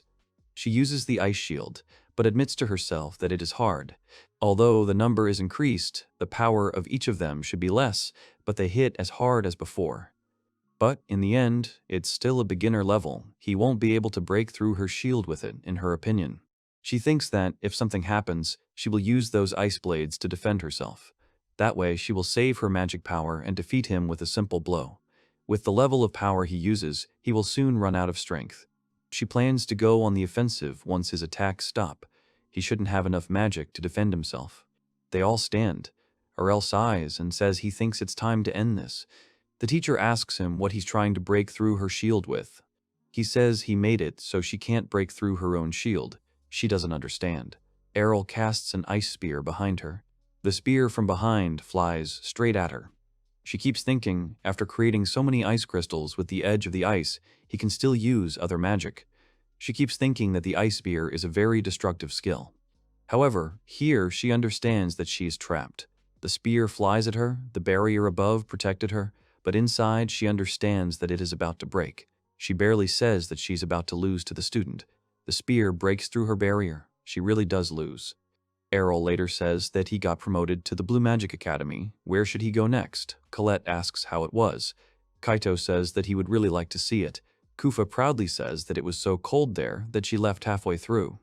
Another teacher asks him if he really wants to take the exam at the Green Magic Academy. She thinks it's impossible unless he has a good reason. She looks in the books. There seems to have been one case. She says she'll look at the condition. The book falls off the shelf by itself. She got it with the wind. Arel thinks it's convenient magic. The teacher says she found it and reads it. Because the recruit had excellent grades throughout the academy, the director personally gave him permission. Arel thinks about it. The teacher immediately tells him that this is not allowed. Arel says that he hasn't said anything yet. She asks him if he was going to ask him, wasn't he? She says that the principal is terribly busy right now, so she can't let him bother him. She threatens him that if he tries to convince her otherwise, he will be forced to leave this academy. He replies that fine, he will not do that. He says he thinks he'll have to wait until the real exam. She asks if he's going to participate in the air race. He says he is. She then says maybe he can talk to the principal. Arel is interested. She says that the director should present the event. He personally awards the winners. Arel says that he understands, then he will have a chance if he wins the race. The teacher says he needs to win. She heard he has a hard time doing it. He says if he can win the race, he will show him his skills at the same time. Arel leaves and says that he will do it and thanks her for her help. The teacher thinks that this guy didn't know how to fly for a long time. There is a hubbub at the General Assembly for the race. Kufa says that many people have come to watch the air race. Kaito asks Colette why she is not participating. She awkwardly replies that she is not yet good enough at flying. From the stands, they shout to Arel that he can do it. Kaito calls him Master. Someone hears this and asks Arel if he just called him Master. The guy who can fly asks him if it's because he's a master at digging the ground while practicing flight magic. Arel looks at him and then asks who he is.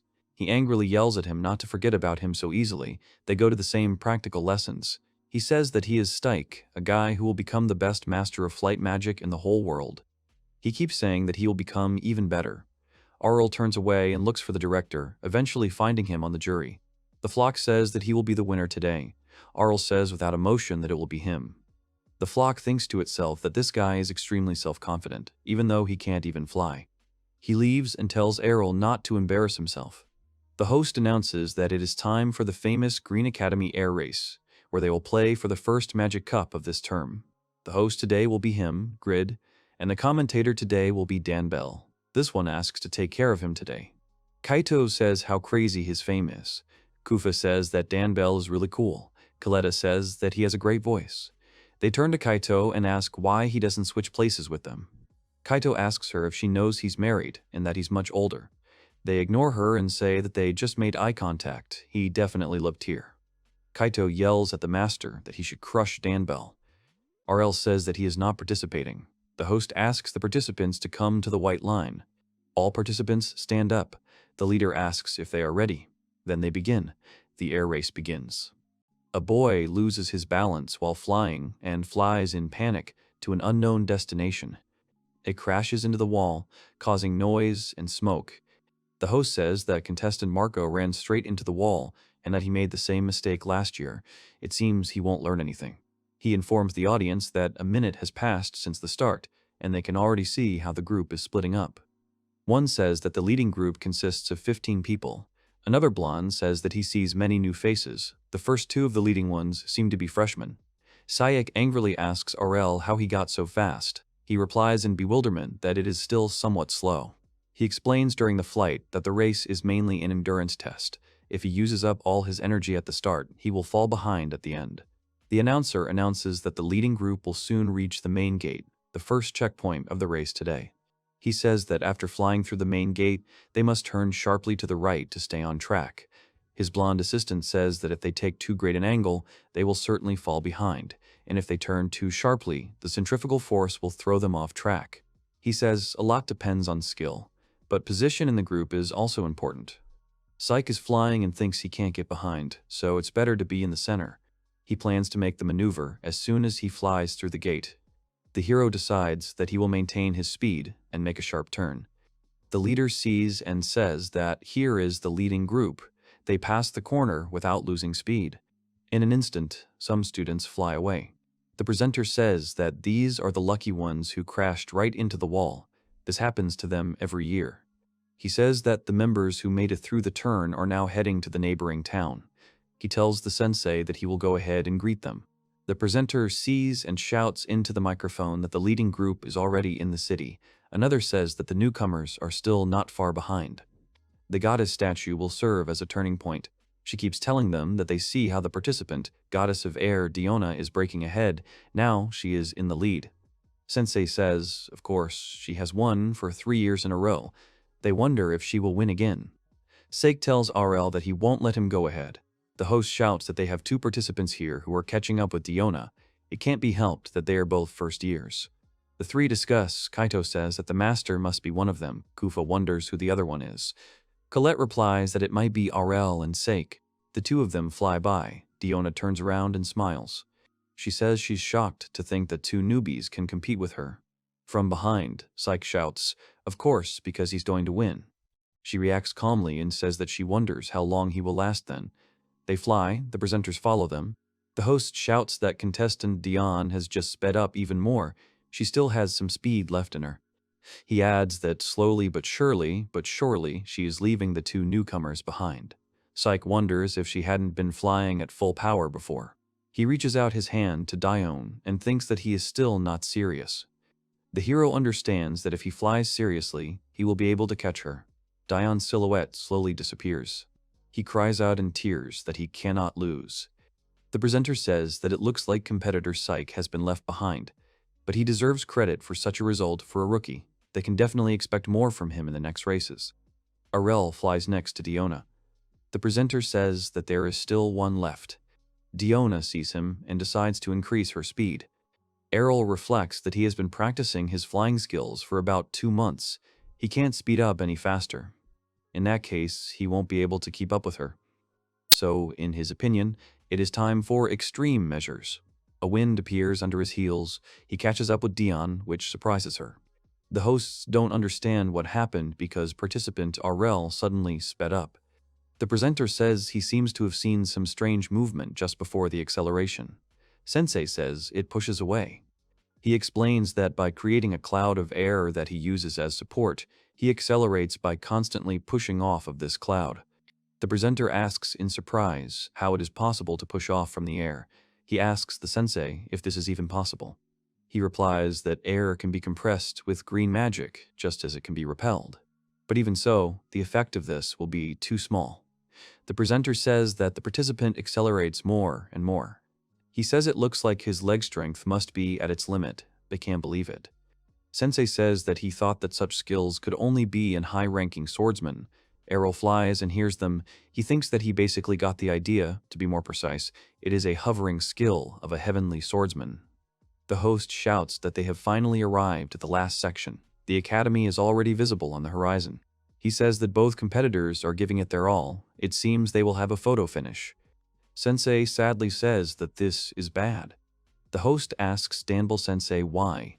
He replies that since they are flying back along literally the same route, they will again encounter a sharp turn opposite the gate. He says that at their speed, they won't be able to take such an angle and will hurt themselves. Diona sees the gate and thinks she should slow down or it will be too dangerous. She looks back at Arel and realizes that at this angle, the first one to slow down will lose. But if they wait too long, they will eventually fly past. They're all flying. Diona sees that he's still not slowing down. She sighs and pauses. The presenter shouts that Diona finally gave in first. Participant Arel takes the first position, but to take the corner at such speed, the hero makes a maneuver and amazes all the spectators. Here, Arel stretches out his fist, hits the air, thereby turning sharply, which surprises the presenter and Danbell. They shout that he somehow managed to get through it. It looks like he pushed off with his hand. It's the same as with the cloud. Dunbell says that his arm strength must be at a high level. Arel thinks that all that remains is for him to return to the starting point and pass the gate. All three are happy about Arel's victory. The host shouts at the finish line that participant Arel has won first place. A new student has won this year, so that's great. Diona comes up and says she's surprised. The host says that after a slight delay, contestant Diona also finishes. She's out of breath and says she never expected to lose like that. Arel shakes her hand and says it was a good race. She smiles and says she won't lose next time. Then a tired Sake approaches them. The host shouts that the participant Skyke took third place. For a newbie, he showed an excellent level in this race. He says that he will not lose in the next one and immediately faints. Diona comes up and encourages him. Skyke keeps assuring him that he will win next time. She says with a smile that she will wait for it. The director congratulates Arel on his victory and gives him a certificate and a medal. He says that because of the interesting race, he almost forgot. He approaches the principal and says that he wants to move up to the second year. The director answers that he understands and says that he will do it. He asks him where he learned the magic of flight. Arel honestly answers that he learned it in lectures. The director leaves and asks if he really doesn't want to tell, well, then he won't force him. Arel remains where he is and does not understand what he is talking about. Kaito tells Arel that he is amazing and that he was able to advance to the second year early in each academy. Arel says that he still has white and yellow. In the background, girls touch and try on the medal. Kufa says about white and yellow magic that they are both similar, support or some kind of attack magic. She wonders what kind of exam they have. Arel says that he has a rough idea about yellow. There is a place in the Yellow Magic Academy where he presents his research on the field of magic. If he can get good marks in the presentation, he can pass the exam. Kaito asks Arel if he was doing research on the side. He replies that he was practicing his flight magic in his sleep. Colette asks him what topic he chose. He answers that it was about golems. Kaito asks Kuf to let him look at the medal. Colette says about golems that they are creations of the earth. Kufa says that the topic is quite simple. Kaito says that he thinks that something like alchemy might suit him better. He can make something cool with it. Arel says that then he will have to do hard and laborious research, and the creation of golems is used in everyday life. Therefore, if he can make useful golems, he will be well received by society. Kufa says that means he wants to get good grades with this. Arel says he's done most of the development, and all that's left is the presentation. Colette hopes it will work. Kaito is confident it will be fine. Then the teacher tells her it will be difficult. She says that the registration window is already over. Arel forgot to register. He asks her if there is nothing that can be done. She replies that it is impossible to participate without registration. She says that the dates were already set, and they already have many participants, so she asks him to wait for the next presentation. Arel pleads, saying that he has already created a completely new golem. She replies that even if it is, he has no way to verify it and cannot change his mind. Then someone shouts out, "What golem?"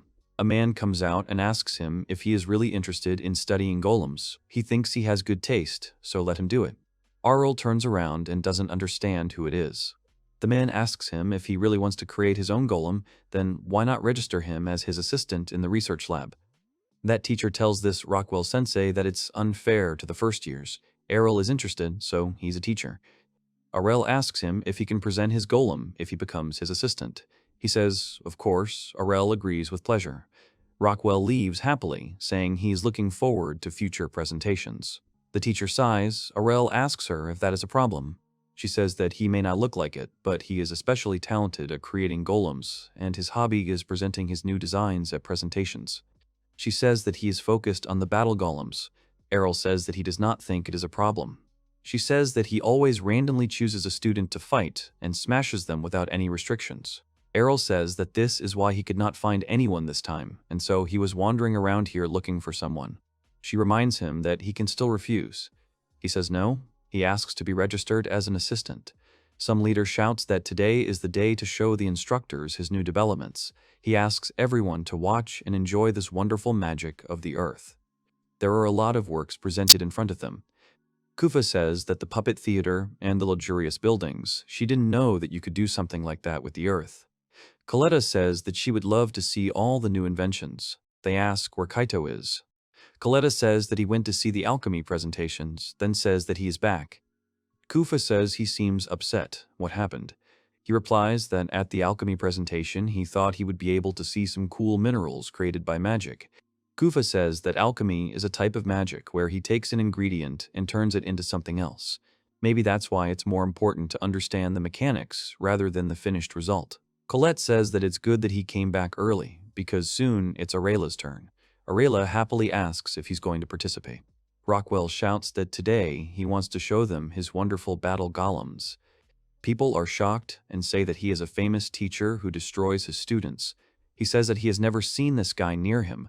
Kufa hears and says that she does not like it. Then suddenly, golems come out of the ground. Huge silhouettes emerge. Kufa says that they are very different from the golems in the village. Kaito says that they are combat golems. The teacher says that his golems will now fight his golem. He asks Arela to summon his golem. He calls the golem, which he calls Alpha, to him. The huge stone rises and then takes on the silhouette of a man. Rockwell wonders if he prepared it in advance. Here comes a knight in a cloak. Rockwell himself is surprised. The three friends look at the golem Arel with admiration. The people are raging. Is this really a golem made of metal? Because there is no rule that says that a golem must be made of earth. Arel says that this is his golem. He made it from materials he created with alchemy and made it move with earth magic. They ask in horror if he really made it with alchemy. They have never seen such a red metal. It is a new kind of mineral. Kaito proudly says that this is his master. Rockwell says he can stop joking. The metal is too heavy to move with earth magic. Rockwell feels the golem and says it's armor. Someone is probably moving it from the inside. The golem rips off its head. Arel confirms that there is nothing there. Rockwell looks at him in surprise. Rockwell thinks the material is light as paper and that he gave up strength to make it easier to move. Rockwell sighs and says it's a shame he worked so hard to make it, but his golem will destroy him in one hit.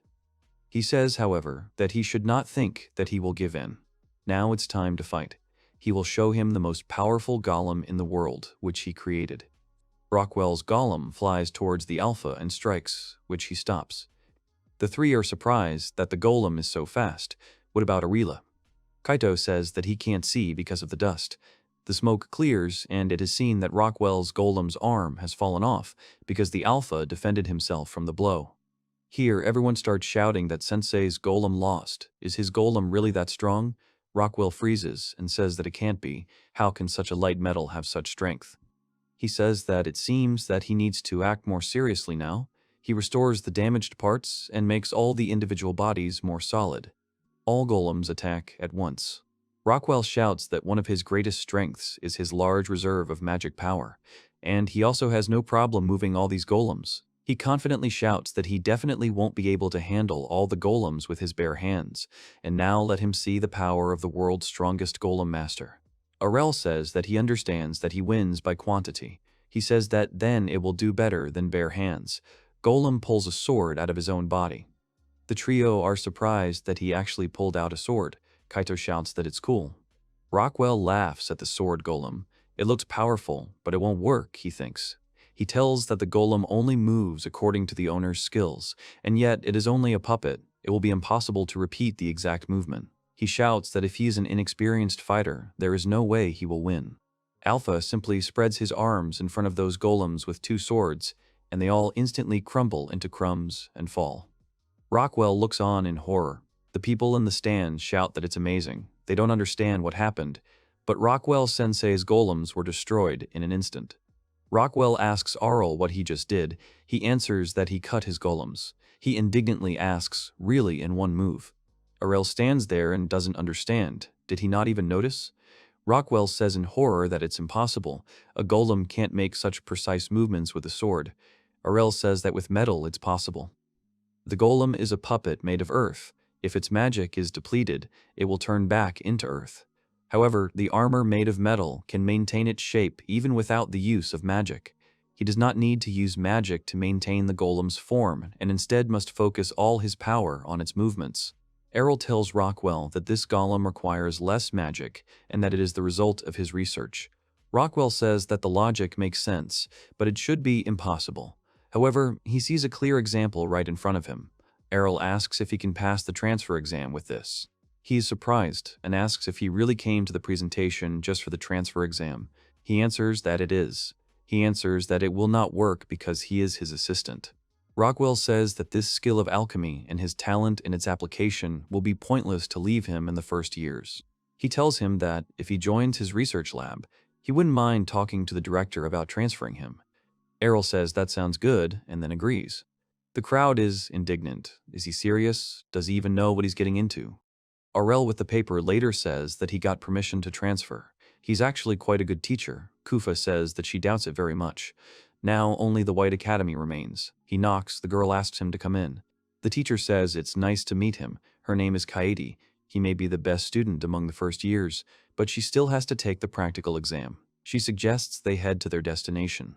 Arel asks her if she'll be okay. She asks if he means her eyes, they're closed. She tells him that she really can't see anything, but he shouldn't worry. She feels the magical power around her, and she can navigate thanks to it. She says that anyway, she can perceive more than she can see with her eyes, so she can see the magical power of people like him. She suddenly stops talking because she doesn't see the end of his magic power. She sees that several types of magic power coexist within him.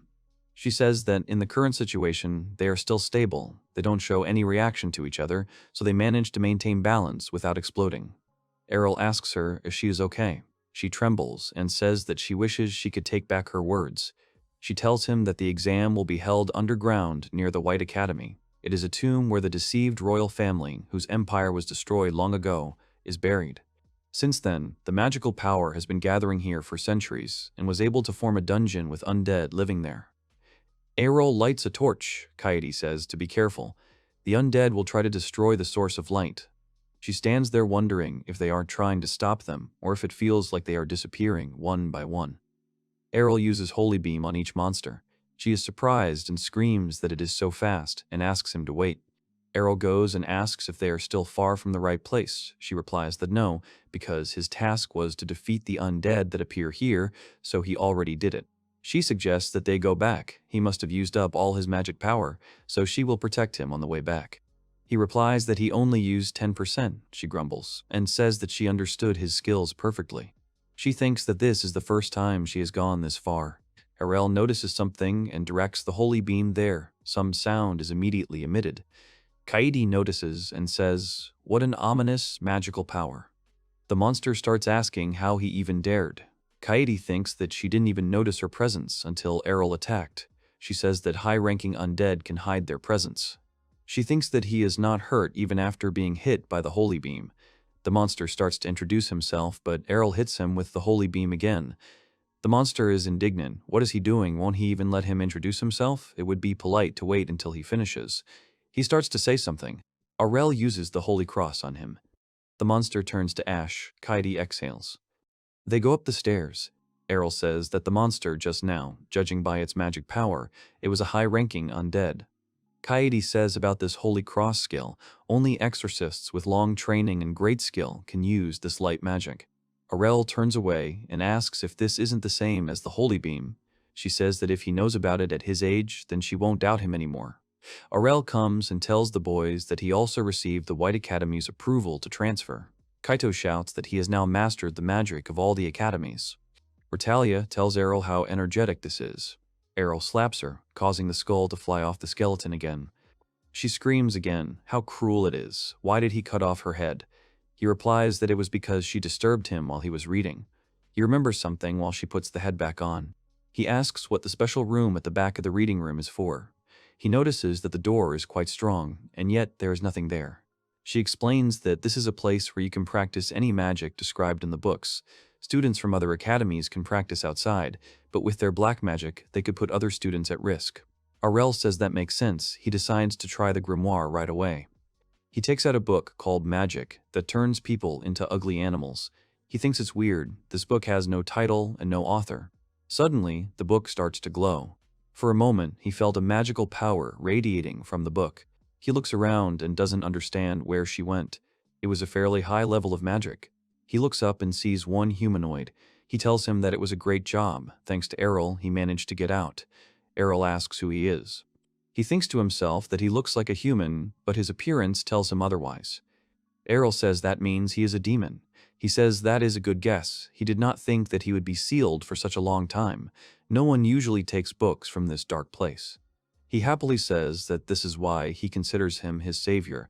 He asks if there is anything he wants. He will try to make it happen. He shakes his head and says that he does not need anything. The demon says that it is not necessary because he knows that he needs a catalyst to return to the demon world. In other words, his flesh and blood, in which case he will simply help himself. He attacks Arel. Arel deflects the blow, apologizes, and says he doesn't want to die yet. He pushes away and immediately uses explosion. However, his explosion didn't work. Arel is surprised that it didn't activate. The formula should have been correct. The demon laughs and says that it won't work because he is already inside the barrier he set up. He says that he has banned the use of magic, making it the perfect arena to kill a mage. He screams that without magic he is worthless, so he should just give up and let him kill him. Arel holds out his wand and says that he will have to fight him with this then. The demon asks if he is going to attack him with this wand like a swordsman. It might scare him for a second. However, here Arel suddenly steps forward and deprives the demon of his head, not letting the mind finish speaking. He turns to Arel alive, which surprises him. Arel says that he definitely cut him. It seems that he is undead like Retalia. The demon himself is shocked by this. He thinks that he actually tried to cut him with a stick. It is impossible. He attacked him physically despite being a mage. At this time, Arel thinks that beheading won't work. Then next will be something else. The demon asks to wait, and then asks, so he is a magic swordsman. He didn't expect this. Arel says that this is not true. He proudly calls himself Classless. He attacks him again. He says it's useless, as he sees he's not getting any damage. He says he won't die just from being cut. Then, Arel puts a stick in his mouth and tears off his head.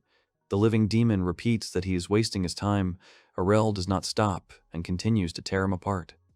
The demon tells him to calm down already. Arel calmly says that it seems that demons have a special type of structure. The demon understands that he has no chance to fight back, maybe he can't die, but it wastes his magic power. And if this continues, Arel notices something, stops and sees that he has no wounds, but he is shrinking. Arel says that this is interesting. He wants to see how small he can become, and continues to hit. The demon asks him to stop already. He will disappear forever if he continues to shrink. He begs him and asks him to stop, otherwise he will kill him. Arel thoughtfully asks if he doesn't want this. He shouts that of course not. Arel says that he understands, then he will let him go for now. He happily raises his head and asks if he really will let him go. Arel points his finger at him. He feels something and sees that some patterns have appeared on his stomach. Arel says that this is subjugation magic. He always wanted to try it. He is indignant and shouts, why should he become his servant? Then he starts to burn. Arel explains to him that if he resists, he will be hurt. Let him keep this in mind. It seems that demons can resist physical damage. He says that he made it so that the damage will be done to his soul. It is much better. He screams that he thinks that he is an even bigger demon than he is. Arel tells him that he does not like his tone. He stands up abruptly and apologizes wildly to him, calling him master. The little demon sits. Kaido picks him up and asks if this is the master's familiar. The demon asks Kaido if he even knows who he is talking to. Kaido flicks him. Kufa tells Kaido not to do that to Arela's pet. Kufa rubs the ears of his indignant pet. Colette takes the demon, hands it to Arel, and asks for forgiveness for the two. Arel says it's okay because he won't die from it. They address the demon as Maddie and ask if he can buy him bread in the cafeteria. He shouts that his name is Mastima and he doesn't do errands. His soul begins to ache, after which he obeys his master. He tells himself to be calm. Soon he will be free. He flies. He was just thinking about killing him in his sleep, but he did not sleep all night. He does not understand who he is at all. In the building, At the round table, the director of the Red Academy, Redra Ackerman, says that it seems like everyone is gathered. Blue Academy principal Aolin tells him to calm down, because everyone can see it. Green, the principal of Green Academy, tells them both to stop. He says that they all need to work hard to resolve the situation in a way that is best for the academies and the city. The headmaster of the Yellow Academy, Yellow Akairesh, thinks it's wonderful that the young ones are so excited. White Alsharan says that maybe he should act his age then. She asks if he thought she wouldn't realize that he was trying to belittle her student. While everyone is arguing, one person barely speaks and suggests that they hurry up and start because her research is failing on schedule. It is the director of the Black Academy, Blessing Rakuro. Then the mayor comes and says, "That's right, there's not enough time," so he suggests moving on to today's topic. He says that he'll first give everyone some documents. Here they can see the cash distribution rate. He says that the budget, or in other words, the costs of running the academies, are made up of taxes and donations from residents. Accordingly, the expenses available to them depend on how much they help this city. They see and smile because they have grown. The mayor asks if anyone has any comments. Everyone says they have no comments, but then Bloggy shouts that it is impossible. Bloggy stands up and asks why and from what their expenses have decreased by 40%. The mayor says he still thinks it's too much. He explains that the teachers and students at the Black Academy have almost no impact on the city, and if you go deeper, they barely do a tenth of what the other academies do. Bloggy says with a trembling voice that it is impossible. With such a budget, he will not be able to continue his research. Redra then asks to be allowed to ask what kind of research he is working on. Is it crazy magic with a budget? White asks if black magic is not banned in some countries. She says maybe they should follow suit. Bloggy asks if she means to say that black magic should be banned. The mayor coughs. He says that for now they don't plan to change their minds on this matter. White chuckles, hinting that it's only for now. The mayor adds that it's only temporary. He asks if they'll be okay with that. The rest will be decided at the Great Six Tournament, the tournament of the 6 great magic academies. Everyone says that there are no objections and leaves, saying that it is time to go back, and they have already finished. Only the blessings remain. Blaggy looks up at the mayor, who says that nothing will change, even if he keeps staring at him like that. He says that they are more than willing to change the budget again, but they will have to show their results at the Great Six Tournament. The mayor explains that the Great Six Tournament is a tournament where the academies show off their highest magic. It is the largest event in their city, attracting a large number of visitors. If his academy can take the winner's place, it will be a great boost to tourism, and they might even increase the budget to last year's levels. Blaggy stays in despair and thinks that if he wins, he will get the same. Their leadership is already falling apart. At this rate, the Black Academy will close forever. He doesn't understand why they are treated like that. Kaito addresses the demon, calling him Maddie, who indignantly repeats that he is Mastima and asks him to stop calling him that. Kaito eats the bun and tells him that it is not the bread he asked for. He yells at him to shut up and eat what he was given. The demon says with offense that he brought 4 pieces especially for them, so they should thank him. Suddenly, Bloggy knocks the demon away, causing it to fly away. Kaito says that they aren't even looking where they're going. Kufa says that they're just muttering something under their breath. Arel says that there are a lot of weird senpais in the academy. The demon sighs and asks if he really thinks he should talk about that. The demon thinks about the blessings, which just sounded like he was monotonously repeating about black magic. He senses panic, anger, and disappointment in them, and he wonders what will happen if he lets them use magic. He's sure it will be quite a show.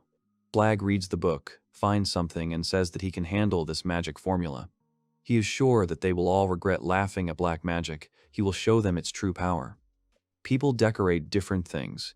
Arel sees and says, "What preparation is there? It seems like the festival is quite popular." The 3 are surprised by his reaction. Kufa says that the festival is more than just popular. There is no one who doesn't know about it. He tells her that he doesn't know. She says that's incredible. He should have guessed, seeing how everyone is preparing, especially about the teacher with the golems. Didn't he ask him during lunch? Mastima says he's never seen him talk about anything other than golems. Arel says he's always the same. Kufa says she doesn't even want to know what it's like to work with him. Kaito turns to Arel and asks if he doesn't know about the Big Six. He says he does. It's a magical battle between academies. He yells that it's the main part of the festival. Kaito asks him if he's going to participate. He says he was told to participate in the rookie battle. He yells that he knew it. Kaito says he can't wait to see the master's red magic. Kufa says he should use blue magic for the most success. They argue, and suddenly Coletta yells that no, flying magic is very popular in the neighboring villages, and people want to see the winner of the summer race in action. Now the three of them argue. Arel says that there is no need to choose one, he can participate in all of them. The demon tells him that this is a battle of academies. Which one will he participate for? Arel replies that he was told to meet with the directors of the academies, so he thinks that's what they will tell him. The demon asks, the festival starts tomorrow. Isn't the rookie fight on the very first day a bit weak, considering it's the main event of the day? Arel asks Mastema if he is really waiting for him like that. He shouts that he doesn't care at all, a demon who cares about some human festival. The action moves to a small hut. Inside, a light is on. At this time, Blag draws a magic circle on the ground. He finishes and says that finally it is finished. He stands up and says that with this, he can show these fools the greatness of black magic. He stretches out his hand and summons a magical beast from the demon world. The monster appears. Bluggy says with pleasure that it worked. He says that he is the strongest magical beast. Suddenly the monster grabs him. He panics and tells him to stop because he is his creator. He keeps shouting to let him go because he didn't give the order. The candle falls. After a while, the door opens from the room. At this time, everyone gathers on the street, including the directors. One says that there is someone missing. He must have run away because he has no chance of winning. White says that it seems that the Black Academy will soon be expelled. The director of Green Magic says that he thinks it's time to invite the participants of the first fight. He says that this way, they will finally be able to show their creations. He says that this year the Red Academy will start everything with a bang and take everything. Then the woman says that she is sorry to say this. The headmaster of the Blue Academy assures that her academy will win. The old man says that he has high hopes for their candidate from the Green Academy. The other old man agrees. The headmaster of the Yellow Academy says that, after all, his candidate is stronger than most of the second years. White says that the fighter she chose has never lost in his career. The director of the Red Academy says that means all the academies are confident, so that sounds great. Arel approaches them and says that he seems to have been called. Unexpectedly, all the directors simultaneously introduce him as the representative of their academy. Arel looks at them questioningly.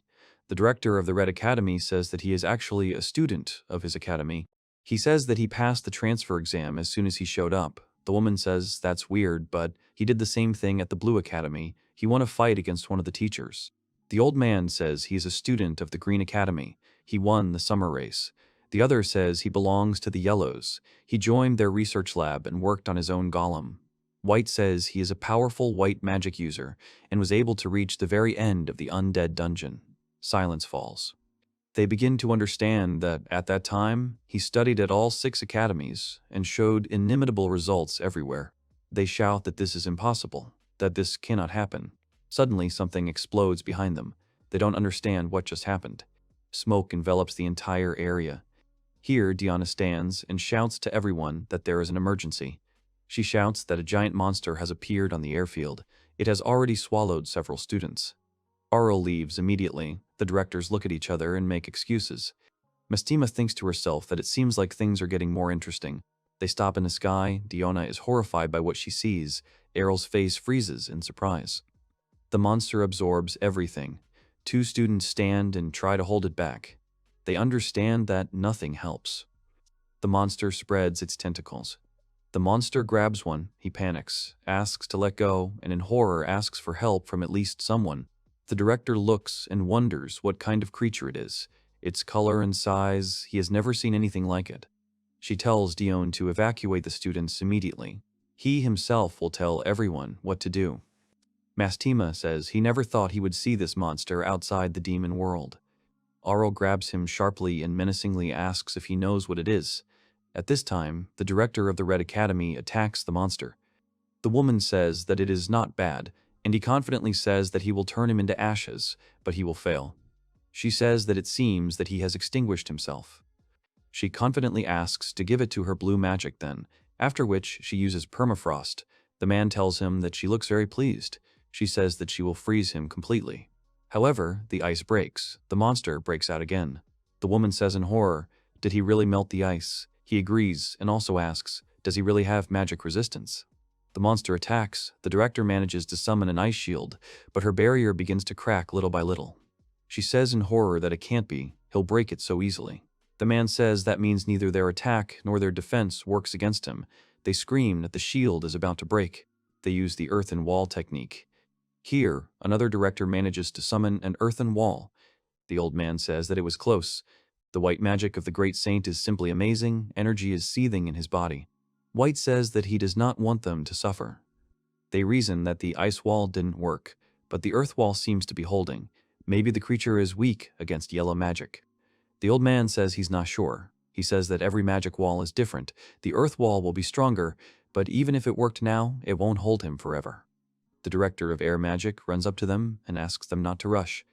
She says she saw it in the beginning, and now its capacity has changed a lot. Its ability must be. At this time, Mestima tells Arel that this is an insatiable slime. It has the ability to absorb various things, including magic. Arel says that means attacking with magic is like food to him.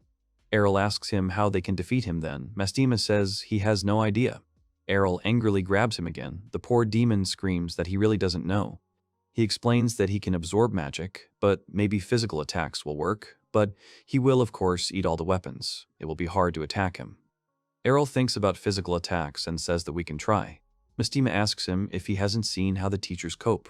He says that they are all trying to protect themselves from him, and their only weapons are their funny sticks. The monster pulls them towards him. Arel asks Maddie if he has forgotten.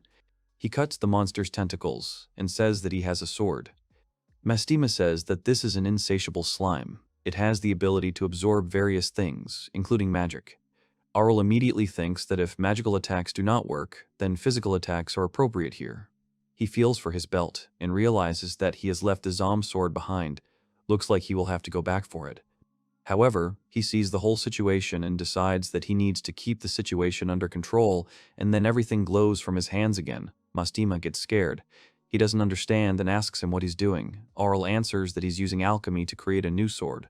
He says he realized that this slime would need a good sword. Mestima says thoughtfully that he was mistaken. He says indignantly that it means he only needed to use his wand to deal with it. After all, he is a nobleman in the demon world. Arel creates a sword, examines it, and says that it is perfect. Suddenly, he hears someone screaming and turns around. The directors barely stand in front of the monster. Its tentacles have captured them. Then Arel suddenly flies in and cuts these tentacles, freeing the directors. Arel sees and immediately thinks that he cut him, which means physical attacks work. He looks at his sword, concludes that it wasn't eaten, so that's great. Then the directors don't understand why he's holding a sword at all. He's not a swordsman. Who the hell is he anyway? Arel says that it would be better if they quickly get out of here, because this thing is attacking again now. The man helps the woman up and asks if she is okay. Arel sees how the tentacles start to move around. He realizes that the severed tentacles can still move. Moreover, they are moving towards the body. Arel realizes that he can regenerate, meaning he will return to full form even with his tentacles cut off. Then the monster suddenly attacks him. Arel deftly dodges the blows and then decides that if he pierces his body. The directors are surprised by what kind of movements these are. Even they can't follow him. Then one says that he used strengthening magic on himself. White says that these movements are inhuman. Strengthening magic is not that strong. Arel fights and says that how is it inhuman? He is an ordinary person, so let them stop. He cut the whole monster into pieces. He waits to see if it works. However, all the monster's parts are gathered together again. Arel sees that even so, he received almost no damage. How difficult. Mestima nearby says that this is what he calls a real demonic slime. He tells the hero that it serves him right. Arel grabs him and says how restless he is. Maybe he should feed him to him as punishment. He shouts that this is beyond punishment.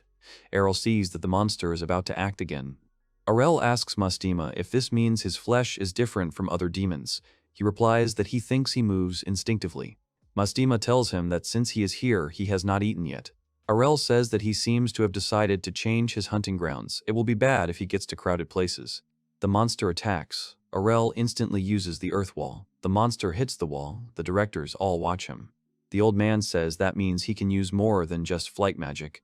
The other old man addresses him saying that he told him he can create golems with earth magic. The woman says that it's not just that, let them look at his left shoulder.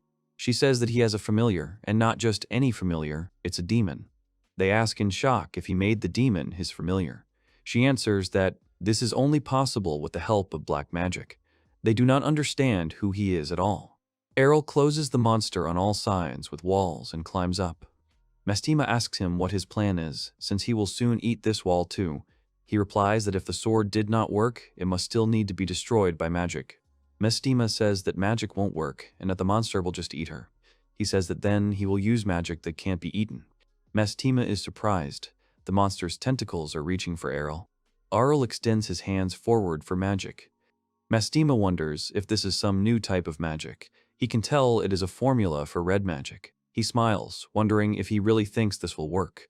Then he sees that he is using all 6 types of magic. Huge seals of different shapes appear around Arel. Mestima asks him if he is really creating them all at once. He only asks her not to tell him that he is thinking of defeating him by releasing all types of magic at once.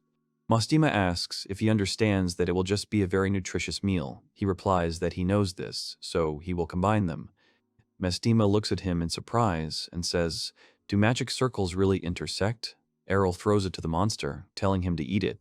He uses the technique of destruction. This magic hits the monster and it disappears. Mestima takes shelter from the wind and thinks it's strange that there wasn't an explosion or anything like that. He notices that the grass has returned to its place. There is no trace of the slime. He asks what it was. Arel replies that it is not, and that it was the magic of extinction.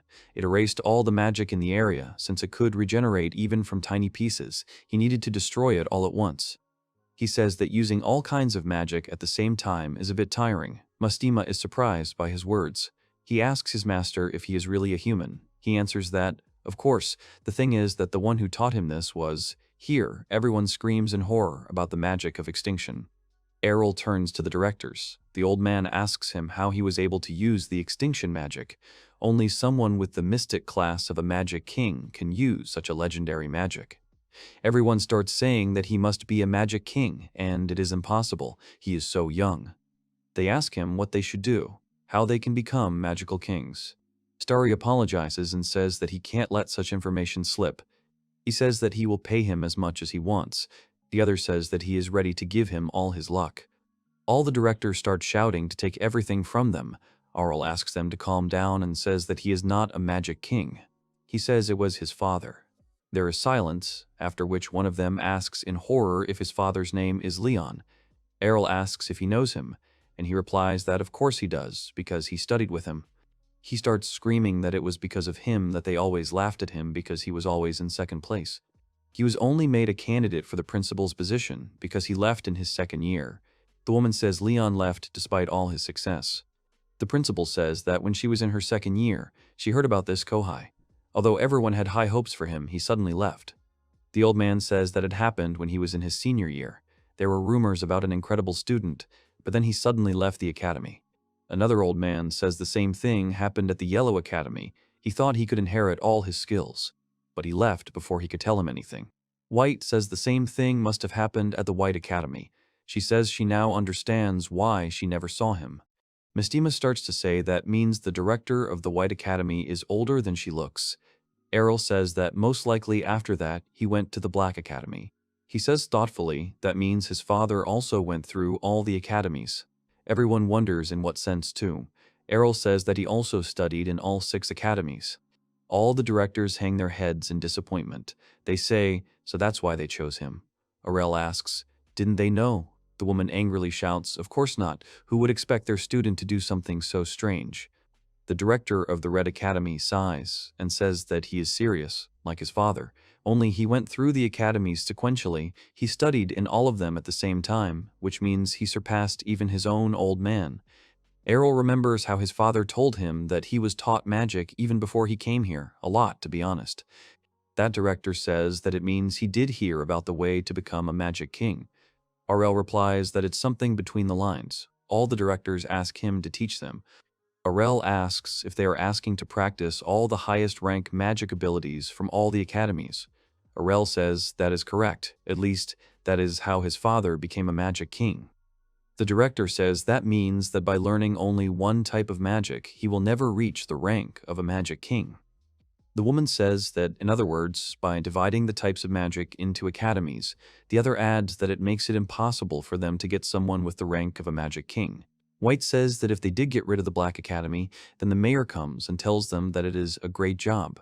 He smiles awkwardly and says that it seems like there was some trouble here, but he's glad they got it over with. According to what he heard on the way here, a slime from the demon world appeared here, Diona told him. He says that the call could only be made by 2 academies, a black and a white one, and speaking of this, he does not see the director of the Black Academy here. One says that they still have much to discuss about the Black Academy. White has something to say to the mayor. She says they need to think about the current situation, not just with the Black Academy, but with all academies. While they are discussing, Arel quietly leaves. Mastema asks her master what they are doing. He says that they are following the path where the slime came from. He says that when he chopped it, he noticed something and he thought. He finds a small slime and says that it fell outside the radius of his magic. He picks up the slime and says it won't run away. Mastema looks at it and says it looks like it can't regenerate anymore. Arel says that. If he is so weak, maybe he can use enslavement magic on him. Mastema asks fearfully if he really wants to make him his familiar too.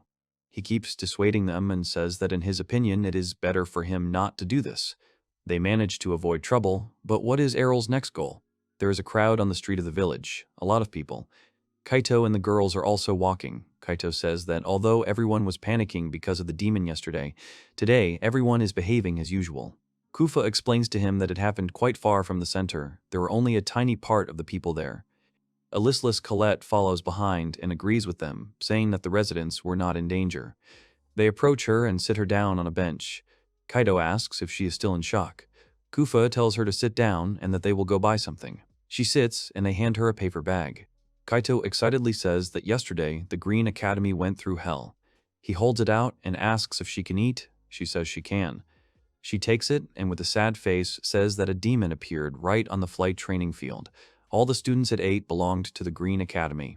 She sighs and says that they never found anyone. She went into town to try and clear her head, but it didn't help. They look at her with pity.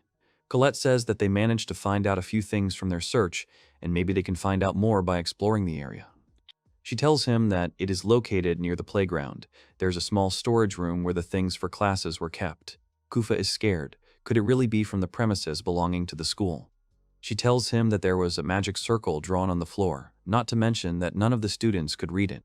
Kaito asks if they didn't understand the writing. Why not ask the master? He says confidently that he is a student of the Black Academy. He definitely knows something. Kufa says that now that he said it. He was scared because the book was screaming with books on black magic. This is not uncommon. Kaito says that he didn't want to go to the festival together, but he might be interested. Maybe they should check that storage room with him. Colette smiles guiltily and awkwardly. She remembers how he reacted to her request, making the excuse that he needed to clean his room, so it would be better to ask Ratalia. He refused her. Kaito thoughtfully asks if the gentleman was always so neat. He thought that this might interest him. Kufa suggests that maybe he has some other business. She remembers something and guesses what it is. At this time, Arel is sitting in the room with a bunch of documents. Next to him, a small slime is eating all sorts of papers. Arel names him Rururu and says that, as he thought, he is really useful with cleaning.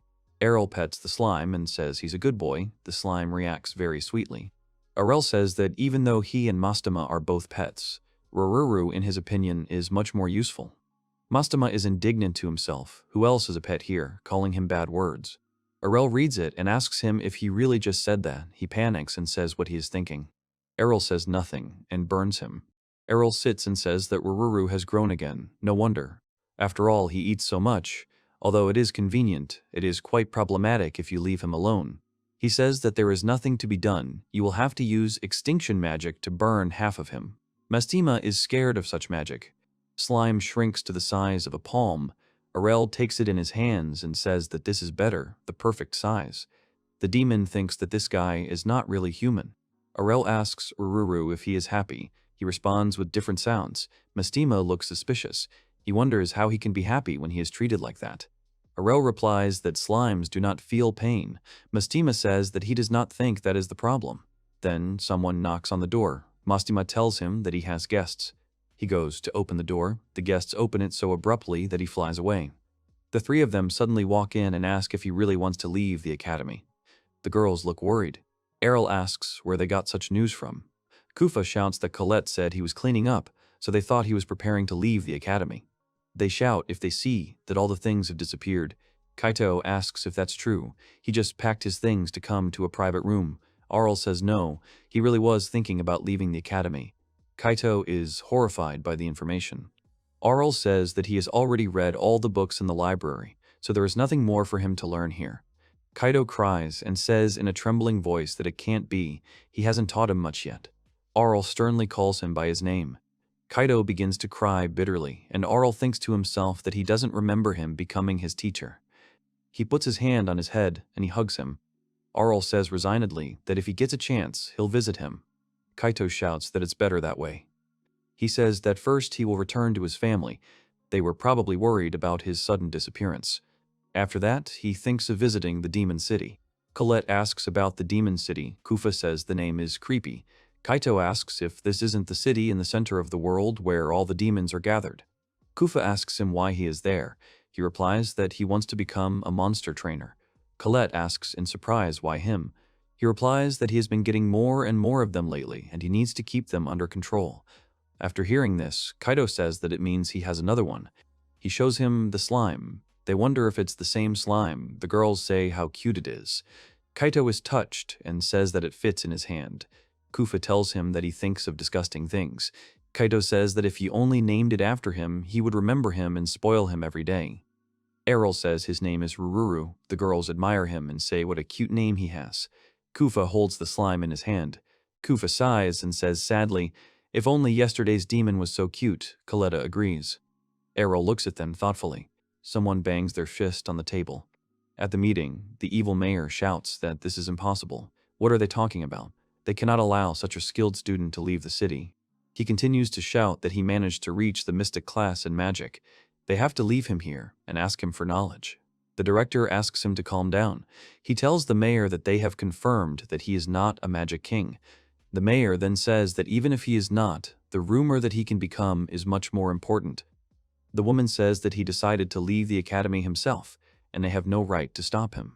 The mayor asks if it is not their job to do something about it. The old man intervenes and says that what the mayor says is true. It would be a shame if he left, but he can no longer learn anything here. He has no reason to stay. Another old man says that it is bitter to admit, but perhaps even they cannot compete with him, so it is impossible to limit his freedom with magic. White says pitifully that no one can stop him. Then Blaggy turns to Mayor Noelle and says that there is no need to worry. He says that from now on, all 6 academies will work together, so the birth of the next Magic King is just around the corner. The mayor sighs and says that it is easy to say but difficult to do. He nervously says that, accordingly, the academies need to draw up a new curriculum. He asks approximately how long this might take, at which point he freezes. He screams in horror when he realizes that Director Blaggy is also there with them. He says that it turns out he came back. He asks to tell him about it. They thought he died. White looks at him in horror and wonders if there is something wrong with her eyes, or if Principal Blaggy looks transparent.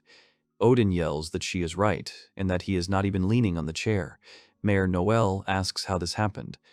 Blaggy tells them not to worry. His physical body was absorbed by the slime. The mayor wonders if this means he is dead.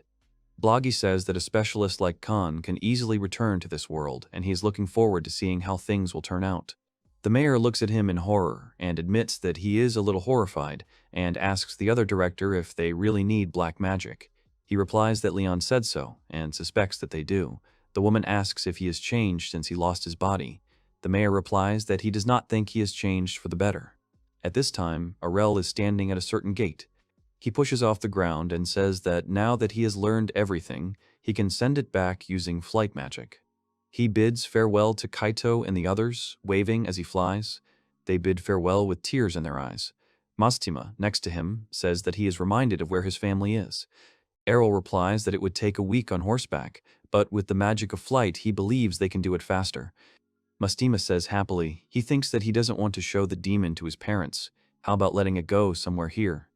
Arel says that his father is a magic king, so there is no need to worry. He asks about his mother, about his brothers or sisters. He answers that his mother is a princess of blades. Arel leaves the city of magicians and sends to new lands. Arel tells during the flight that he has 2 sisters, and the elder one was just doing something. He tells everything about everyone, causing Mastima to sigh. He says that, in his opinion, his whole family is not normal. They approach the gate, where 6 knights stand, 3 of them armed with spears. Arel looks and says without emotion, this is the protection this city has. Mastima agrees and says that despite the fact that it is so small, they tried hard. Arel tells him that he thinks they could stop here. Then one of the knights blocks his way with his hand. He asks him if it is true that he is a traveler. Arel agrees doubtfully and says that perhaps he can, so to speak. The knight explains that he needs permission to go further. Arel replies that he understands and asks how he can get permission. Here, the knight asks him to tell him his class. The knight points a spear at him and threatens him that if he does not answer him, he will not be able to go to the city. At the same time, any false statement will be considered a crime. Arel looks questioningly and is surprised that he suddenly asked about his class. He was never asked about this in other cities. Arel asks in surprise if it would be considered a crime for that. He sternly says that these are the rules they have here. Arel wonders if it is possible that this is to prevent dangerous individuals from entering the city. They seem to be passionate about protecting their city. Arel asks him if he can get permission with this. The knight tells him that Classless can neither enter nor leave through this gate, nor get permission either. Arel looks at him questioningly. The knight points his finger and tells him to head to that gate over there. Arel looks where the knight pointed and sees a huge line of ordinary people who want to get there. Mastima tells him right away that it will take a long time to stand in this line. Arel says that maybe they will be able to stay in another city. The knight turns away and says that this is not a bad idea, because this city, in his opinion, is not the best place for people like him. Arel doesn't react and goes to the line. Mastima asks him why he joined the line. Arel replies that the guard seemed serious when he warned him, so now he wonders what kind of city this is. The knight asks the next one to pass, and immediately asks if he has a certificate with him. He hands it to him. The knight understands that he is classless. He hands the card to Arel and says that this is permission for his short-term stay here. He will receive the 6th rank of the card. Arel passes through this gate and thinks, looking at the map, what a strange system they have. He takes a step forward. He sees low-rise buildings in front of him, mountains and vegetation behind him. 2 women are standing and talking. Arel says that despite the ordinary urban landscape, the city's defense was top-notch. Mastima tells him that it may seem ordinary to him, but for a city filled with people and their overflowing desires, this place is the best for them, demons.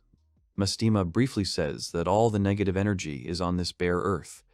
Arel looks around and says that it smells very good, and then leaves, angering Mastima by the fact that he doesn't listen to him at all.